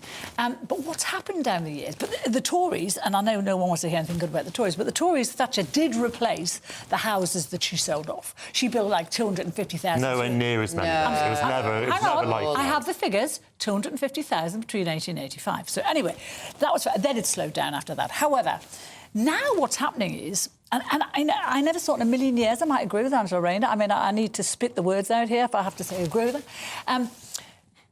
What's happening now is big, swanky, award-winning social housing estates are being built, and before the paint is even dry, they're being sold off at half price to council tenants. Now, if we have a housing shortage, you literally... if we have a housing shortage... My mic obviously isn't working. If we have a housing shortage... that can't keep happening. It just can't. And, you know, so I think we should suspend it for a bit and then bring it back at a later date. Or if they take every penny of the money from the sale of the house to be put into building another council house. Exactly. And why can't they do that? I don't know. I just want to fix your mic a minute, Carol. For me, there's this ideological point behind this, Jonathan, which is that Margaret Thatcher sold off those council houses because she didn't really believe that the state should provide a roof over your head unless you really, really wanted it. I haven't seen the figures that Carol's seen, but I know that over the decades we haven't replaced council housing. And we were looking at this yesterday, and there is a shocking number now of former council houses, which are owned by private landlords. Exactly, this is the point. They're just doing the job that the government used to do. Bev, I completely agree with you. In theory, it is a great idea. I think that everyone can get behind the idea of a property-owning democracy and that people want to have an asset, and that and obviously in the 80s, when this policy was first introduced, houses were affordable. You could work in your 30s, have a family of 4, and have a sort of a basic professional job and have a house with a garden. And obviously now that's out of reach for all but the very richest, or unless you have a lot of help from your parents. So that's a slightly separate issue. But you had this idea where council tenants were able to buy their own homes, and what happened was that those tenants became landlords themselves. So now people, instead of just paying money to the council, a lot of them did. So a lot of them did. So now you have people, instead of paying money to the council, you have private tenants. You didn't grow up in those areas. I did. They did not become landlords. When you were a working class person in a mining village, you did not become Not all of them, but now you have a lot of those. Maybe as now. Bev said. Maybe now. I'm not saying they did it. They bought their own houses to become landlords. I'm saying that those houses are now privately owned with other people renting them. How's that fair? We should also mention, of course, the hypocrisy of Angela Rayner here, even though I do vaguely agree with her. She made 48 grand from her right to buy, and now she's banning that for everyone else. You know what? But in a way, I think it's a poor political argument to say that because you benefited from something, you can't find it unfair. No, I'm sorry, if you hate a policy so much, which she said she did... And it was only in the last few years, too. Yes, exactly. If you hate a policy, don't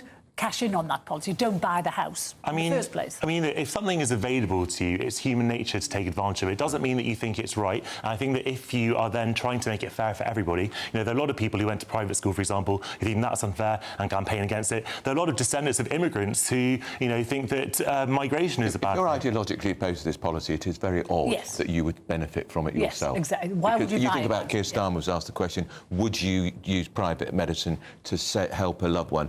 Absolutely not. He's ideologically opposed. She's supposedly ideologically opposed, but she cashed in on the policy. She's now trying to deny other people. Exactly. Well, I mean, it's certainly a framing for it, and I'm not here to speak for Angela Rayner, but I do think that people can take opportunities and at the same time try and make systems fairer for everybody. Can you say that? That means you don't have any...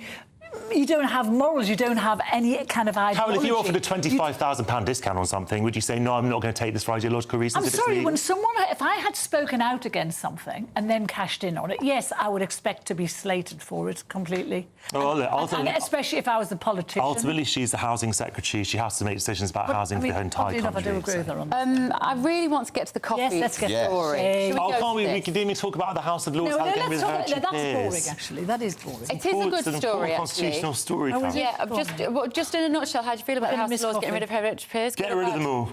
OK, you're on board with that. Get rid of all the peers. Get rid of all the hereditary peers and then have an elected House of Lords. Well, they are, aren't they? There's 92. The weird thing about the hereditary peers... They have elections for them. Elections. It's so stupid, Andrew. To place one. Yeah, So stupid. but you know what I think as well? I think if you want to reduce the House of Lords, just get rid of the hereditary ones, because it is a bit of a gravy train. I mean, they get something like 180 quid for just clocking in, don't they? No, it's over 3. If any of them are any good, they make them life peers. But what Prime Ministers have to stop doing is giving them to their mates when they're outgoing. I mean, that's... But it is very unfair that you have, 285 Tory peers and, 177 Labour peers? When you have a massive Labour majority in the Commons, that's not right. The whole House of Lords needs to change. He is going to flood the House of Lords. Which he has a right to do if you have this system, otherwise have elections. How can you complain about the Tories doing the same, then? The Tories have got 186 and Labour... No, the Tories have more peers. Yes, so because the Tories were just in power. Tories were in power for a long time. That was fair. The House of Lords with more peers. It is already the second largest legislature I don't think it should happen. in the world. Andrew, what should happen is have legislation to make it fully elected. In America, 100 senators. Have it fully elected and let people elect them. That's the fairest election. Let's do coffee. Right, coffee.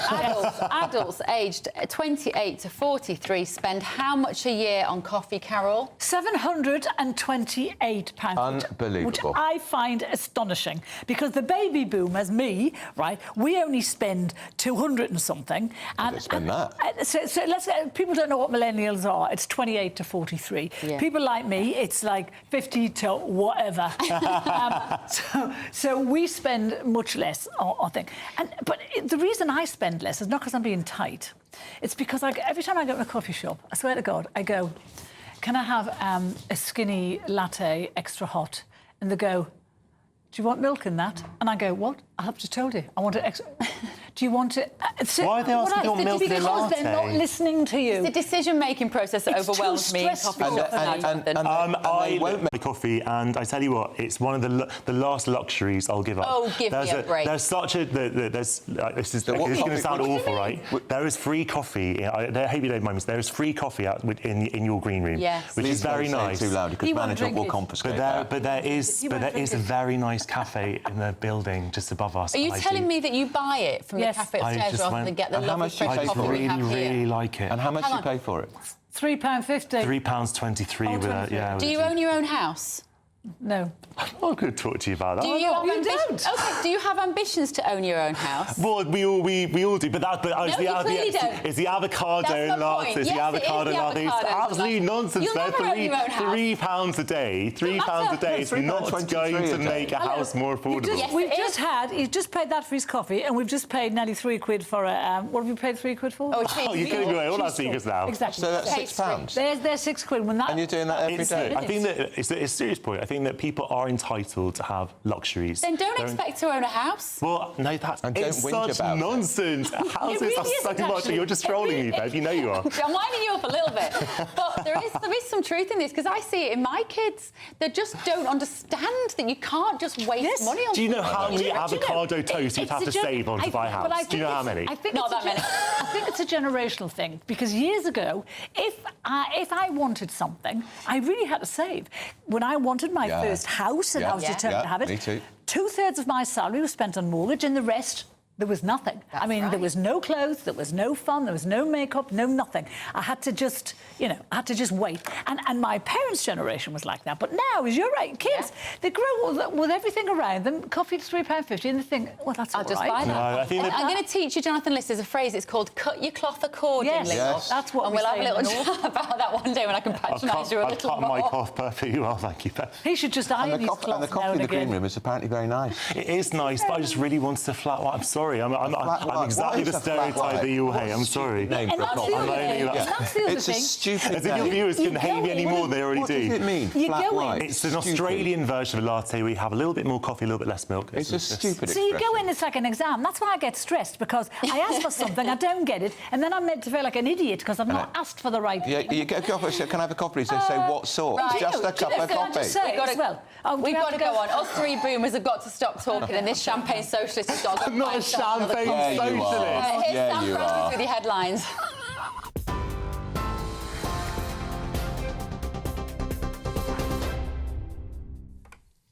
Very good morning to you. While those four go and get their coffee, let's take a look at the top stories this hour. And we'll start with news from London. Detectives in the capital are looking for the suspects involved in the murder of a top chef who was attacked at Notting Hill Carnival.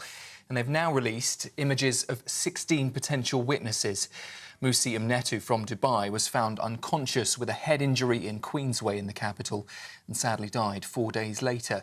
One man has been charged so far, but detectives say they're still trying to piece together the 41-year-old's movements from earlier that day. The Met Specialist Crime Command is also urging anyone who recognises the people in the images to come forward, and detectives say the individuals may have vital information to aid the investigation. Water bosses could face up to 2 years in jail under new laws aimed at cracking down on widespread pollution in England's rivers, seas and lakes. The government claims the water bill would give regulators more power to stop executives from lining their own pockets while damaging the environment. Companies that fail to protect water quality will also face automatic fines and bans on bonuses. The government has admitted not all buildings with the same dangerous cladding as Grenfell Tower have been identified following the damning findings published in a report yesterday. The Prime Minister's pledged to review all 58 recommendations from the Grenfell Inquiry with a full response within 6 months. The report heavily criticised firms like Arconic and Kingspan, with families and survivors calling for swift punishment for those found at fault. Meanwhile, the Met Police are continuing to investigate potential criminal charges, which could take up to 18 months. A 14-year-old boy has appeared in court charged with murdering an 80-year-old grandfather in Leicestershire. Bim Coley, who died from a neck injury while walking his dog, was just seconds away from home at the time of the attack. Well, the boy, who can't be named, has been remanded in custody and is set to appear at Leicester Crown Court later. 7 in 10 children aged between 9 and 13 have encountered harmful content online, according to new research. 20% of children in that age group have also been contacted online by strangers, while 17% have viewed dangerous online challenges. Despite spending an average of 23 hours online a week, parents are being warned about underestimating their children's screen time. The government, though, insists it is committed to creating a safer online world, with ministers saying it's vital for children and for the health of our wider society. And finally, some news from the sporting world. Olympic marathon runner Rebecca Cheptegei has tragically died after being doused by petrol and set on fire by her boyfriend, according to the head of Uganda's Olympic Committee. The 33-year-old, who competed just weeks ago in Paris, suffered burns to over 75% of her body in that attack.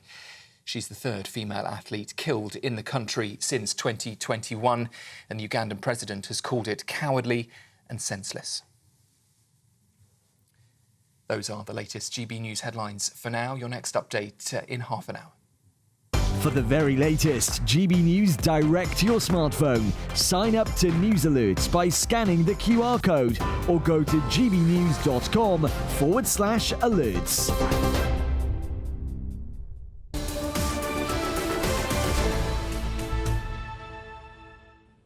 Morning. So a 14-year-old boy has appeared in court charged with the murder of an 80-year-old who died following an assault near his home in Leicestershire. Bim Coley was described as a loving grandfather. He was walking his dog when the attack happened right near his house. So GB News' East Midlands reporter Will Hollis joins us now. Will, we discussed this story on the show yesterday, really gripping, a sort of one of those stories that stops you in its tracks, actually, because this was a lovely man who lost his life on a sunny day. What happened, Will? Yes, well, his family have described Bim Coley, an 80-year-old grandfather, as a loving, caring person who enjoyed walking their family dog at the park many times a day. But it is ultimately that dog walk where Bim Coley lost his life. Today, a 14-year-old boy has appeared at Leicester Magistrates Court, which is acting as a youth court today, charged with the murder of Bim Coley. He spoke only to name himself and to give his date of birth, and those are details that we can't give because of the protections that under 18s are granted in the legal judicial system. But what we can tell you is that the 14-year-old has been remanded in custody, and later this afternoon he'll appear at Leicester Crown Court because of the severity of the charge against him. Now, this all happened in the Braunston town area of Leicester, which is a suburb around about 20 minutes away from the city centre where we are reporting from right now. And it said that Mr. Coley was walking his dog when he suffered a serious assault. A few days ago when this happened, Leicestershire police originally arrested 5 young people, all under the age of 14, between the ages of 14 and 12, but they later released 4 of those young people with no charge and with no further action taken. But they did keep a 14-year-old boy and have subsequently charged him. But what we know from a post-mortem examination is that Mr. Coley died later on Sunday night in hospital, and it's believed to have been a neck injury, which is why he died. The police force have referred itself to the Independent Office for Police Conduct, which is because of previous contact that the force had had with the victim, Mr. Coley. All right, well, thank you so much for that. It's a shocking story, isn't it? It's just really awful. Very picture in the papers this morning of his widow putting laying flowers where he was found, because the family lived together. Yeah. The daughter found Dad because she heard the commotion outside the house. And extraordinary. Now, coming up, Prince Harry God, isn't he all? He's all heart, isn't he, this bloke? Says he'd consider a temporary role in the royal family, but he's imposing conditions. Do you want to just work from home or just do 4 days a week? Yeah. Of course. This is Britain's Newsroom on GB News. Hi there and welcome to the latest forecast for GB News from the Met Office. Cloudy for many of us today, very wet in the south and southwest, increasingly so.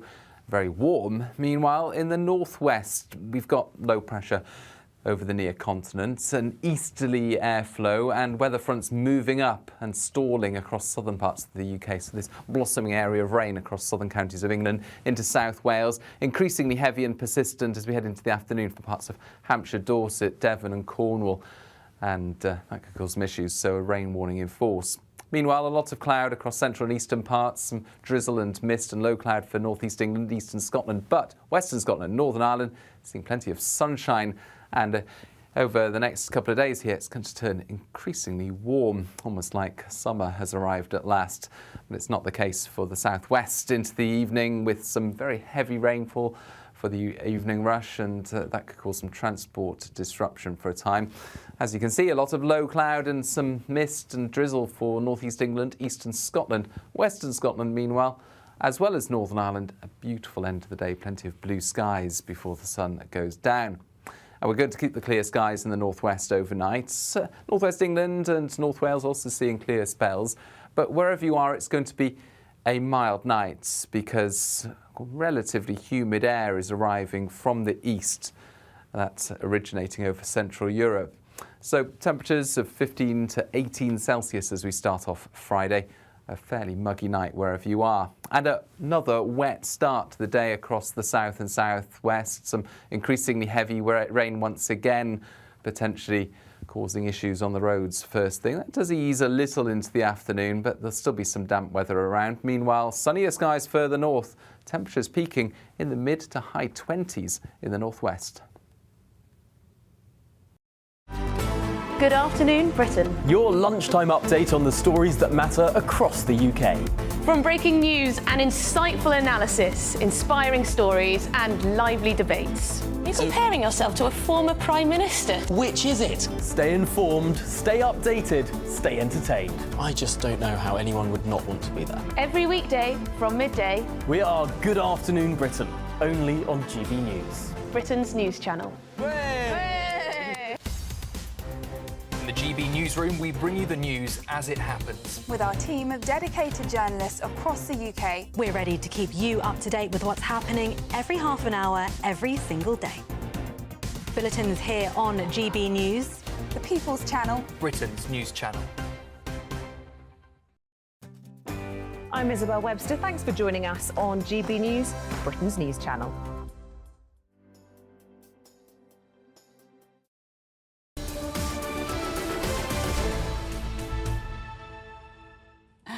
It's 11:41. This is Britain's Newsroom on GB News. Now, up at 9, it's Dawn and Dolan. Or even at noon. Did I say 9? She did. It begins Thank with an you. N. We're fine. We'll take that, won't we? We're timeless. You're normally on at 9, Mark Dolan. That's why I fell Of course over. I am. Yes, I will be back on Saturday at 9 for Mark Dolan tonight, but my priority is the next 3 hours with Dawn Neeson.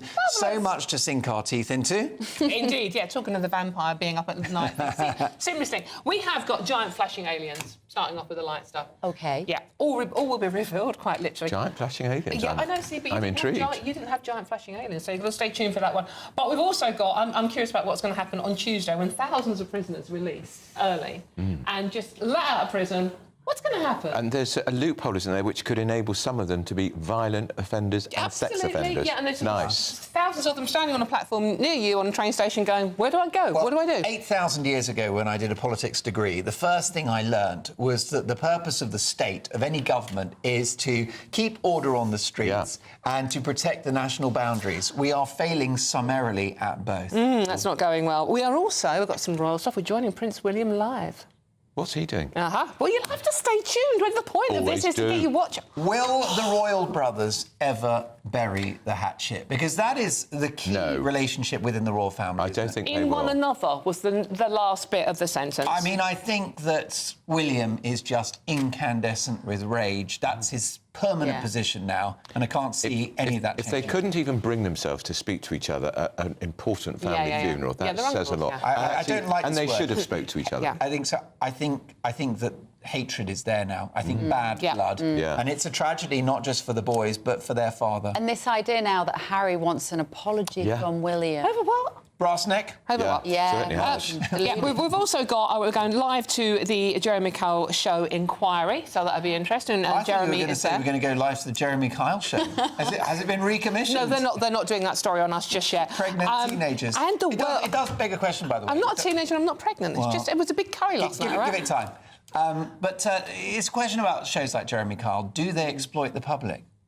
They're supposed to, aren't they? Well, everything changed after that case. That was the contestant who took his own life. That's what the inquiry is. Everything changed after that. All of those reality shows started to take the psychological well-being of their contestants much more seriously, and that's probably no bad thing. I mean, I'd like to be on the Jeremy Kyle show. After all, I married my sister, so I'd be a good candidate. What? The things we've learnt about you, Mark Dolan. And if She you was want, also my mother. If you want to escape from that, we've got the world's worst and best airport, or the UK's best and worst. That is fascinating. That's a great story. Everybody's got a view on that. Yes, exactly. I love a good airport. It's all about the W.H. Smith for me. I can't think of a good airport in this country. You like City Airport, London don't you? Actually, I do, actually. That is my favourite. Yeah, Is that like a private jet? Although, no, and the last time I was at London City Airport, British Airways cancelled my flight literally minutes before it was due to take off. Yeah. I've never been from London City Airport. It's lovely airport. It's small, intimate. No, I haven't. I'm not that posh. But let me tell you, These two obviously Good travel a Afternoon different- Britain, presented by Dawn Neeson and Mark Dolan, is like Ryanair. Cheap and cheerful, but we'll get you there. I think And you might need a drink to get you through it. Yeah, and you'll pay for your own sandwich. Which one of you is cheap and which one's cheerful? Well, I'm thinking I'm more of a Learjet, darling, but, you talk for yourself. Right, Dawn and Dolan from midday. Still to come, though, this morning. Could the royal runaway be brought back into the fold sooner? We just be talking about William, Harry, we're going to be discussing that as well. Don't go anywhere. It's Britain's Newsroom.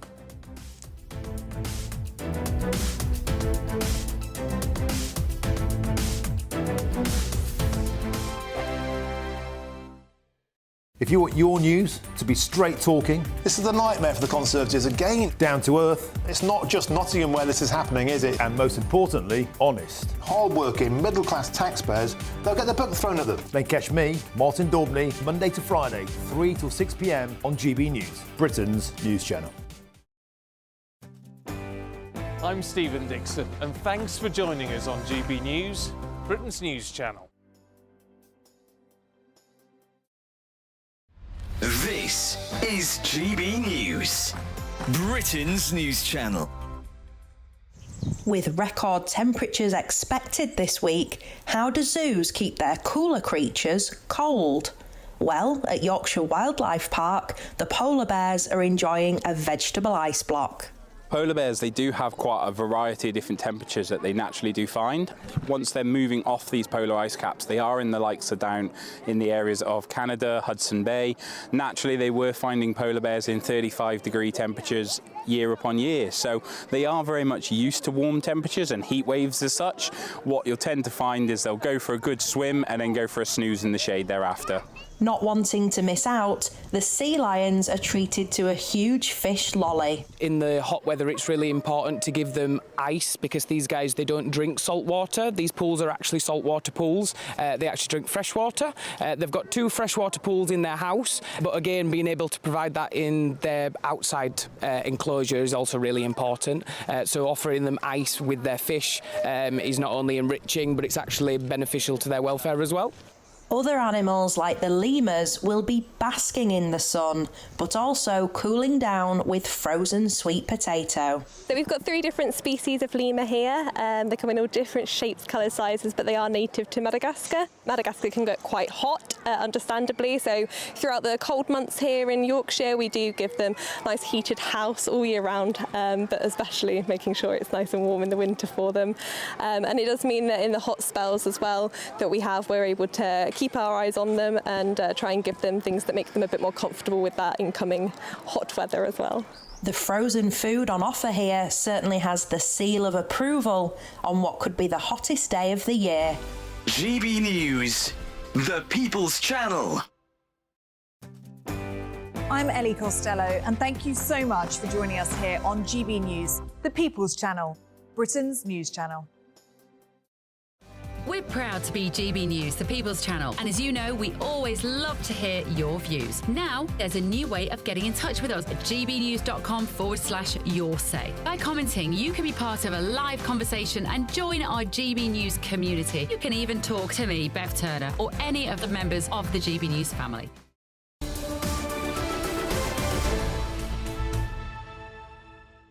You could hardly make this up. Prince Harry, apparently, is refusing to return to royal duties, because there's such a clamour for him to come back, of course, unless he receives an apology from his brother. For what? So claims are that Harry could assist with certain events, given the health of both the King and the Princess of Wales. But that would only be possible if Prince William would take the leap of making amends with him first. Is he 12? Oh, well, he behaves like it. It's just astonishing. Well, let's talk to the behavioural psychologist and relationship coach Jo Hemmings. Jo, look, I mean, I have to be clear here. I was a fan of Harry. I think he's completely lost the plot. He's behaving like a spoilt child, so's his wife. But this is extraordinary, isn't it? Laying down demands when he's written the book which has attacked Prince William, attacked Prince William's wife, attacked the King and the Queen, and in fact the whole flipping royal family shooting match. He should be apologising. Exactly what I was going to say. He should be the one apologising to William.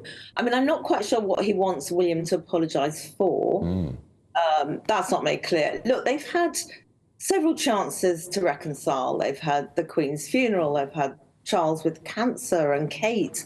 They are growing further apart from what I can see. There's no chance of reconciliation at all. And I do think Harry has got a very distorted perspective of what is going on. If he thinks his brother is going to apologise to him, I cannot even fathom what he's supposed to be apologising for. I mean, there was this story, wasn't there, about this incident in which they had an actual physical altercation that was in Spare. And I've been trying to sort of work out what it is that he might want an apology for. Maybe it is specifically that incident, maybe, you know, but underneath so much of what he talks about, Jo, is this sense with Prince Harry that he always feels inferior. I mean, the title of his book, Spare, is because he was known as the spare to the heir that was Prince William. As a psychologist, can he ever really lance that particular emotional boil? Just saying sorry from Prince William isn't going to cut it, is it? No, and I think with Prince Harry, you're right about the spare thing. But, you know, there's been lots of people who have been spares. You can say Prince Andrew was spare, and that actually hasn't served him terribly well either. But he's made a role of it. He's created a dynamic from that role which he is capitalising on. And then he starts believing that he really is hard done by because he's in this junior role where he'll never be king. And I don't think he thinks in the real world anymore. I think he's so far removed from actuality, from reality now, at least in terms of the royal family, that nothing shocks me that he says anymore or asks for, but I do think none of it's going to happen at all. I mean, he's pursuing the British press, isn't he? He's still going on with that. He's living his life in California. I'm sure he's very happy out there. I'm not even quite sure what he wants, and I don't think he knows what he wants either, which is more to the point. I was pretty amazed, Jo, that at that funeral just a week or two ago of Lord Fellows, his uncle, that neither William or Harry spoke to each other. I mean, I think shame on both of them, really. It's a funeral. They could have at least exchanged pleasantries. I agree. I mean, this is what I mean about them growing further apart, because when they've had other formal occasions, the unveiling of the statue of their mother, they did share a few words. You've seen them have a few slightly clipped, not very warm words together, but in this instance there was absolutely nothing. And that's what I mean, the gulf is growing wider. It does seem, well, it seems sad. I don't know if it seems rude that they didn't speak. It seems sad. They'll fulfill their functions for the funerals of their relatives utterly independently from each other, and I actually don't see any reconciliation in the near future, possibly when they're much older, you know, you get a bit more mellow, don't you? You're a bit more forgiving. But, you know, in the next, even, you know, God forbid, when their father dies, I still do not see them coming together at all. I think the gulf is wider than ever and appears to be widening even further.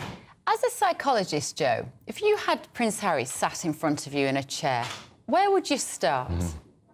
Oh, big question, Bev. Look, he's had a lot of therapy, so I'd have to bear in mind that he's already gone through many, many processes. I think I would say to him, what is it you want? Well, in your ideal scenario, how could you be the most fulfilled in your life? What would you like to happen? When he tells you that, how can we orchestrate that happening? How can we move on so that does happen? I don't know even the answer to that first question. That's the problem. Yeah, and he probably doesn't know either, does he? That, yeah, it might take a bit of time to drill down. It'll be more than one session, trust me. Yeah. Well, we've even seen him live stream his therapy sessions, haven't we? And it doesn't seem to have done a huge amount of good. Jo Hemmings, behavioural psychologist, thank you so much for joining us. And one day, I think, on Britain's Newsroom, I might do that to Andrew. We might just have a little therapy session where I ask him who he wants to be.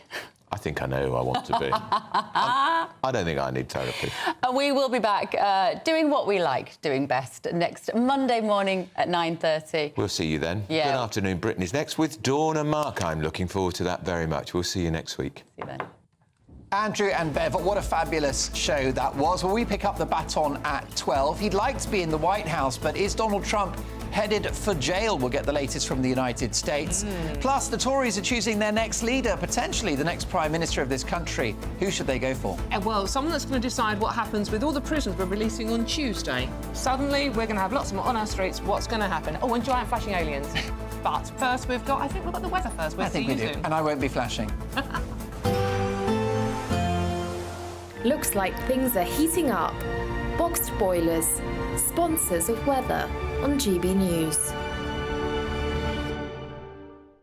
Hi there and welcome to the latest forecast for GB News from the Met Office. Cloudy for many of us today, very wet in the south and southwest, increasingly so.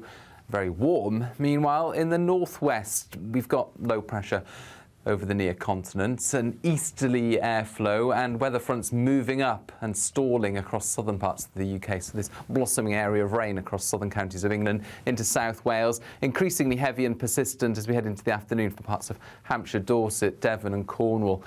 And that could cause some issues, so a rain warning in force. Meanwhile, a lot of cloud across central and eastern parts, some drizzle and mist and low cloud for northeast England, eastern Scotland, but western Scotland, Northern Ireland, seeing plenty of sunshine. And over the next couple of days here, it's going to turn increasingly warm, almost like summer has arrived at last. But it's not the case for the southwest into the evening, with some very heavy rainfall for the evening rush, and that could cause some transport disruption for a time. As you can see, a lot of low cloud and some mist and drizzle for northeast England, eastern Scotland, western Scotland, meanwhile, as well as Northern Ireland. A beautiful end to the day, plenty of blue skies before the sun goes down. And we're going to keep the clear skies in the northwest overnight. Northwest England and North Wales also seeing clear spells. But wherever you are, it's going to be a mild night because relatively humid air is arriving from the east. That's originating over Central Europe. So temperatures of 15 to 18 Celsius as we start off Friday.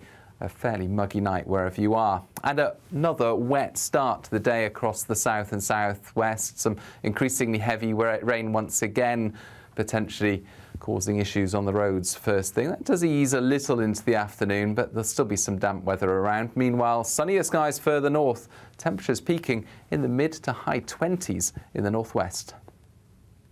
That warm feeling inside from Boxed Boilers, sponsors of weather on GB News.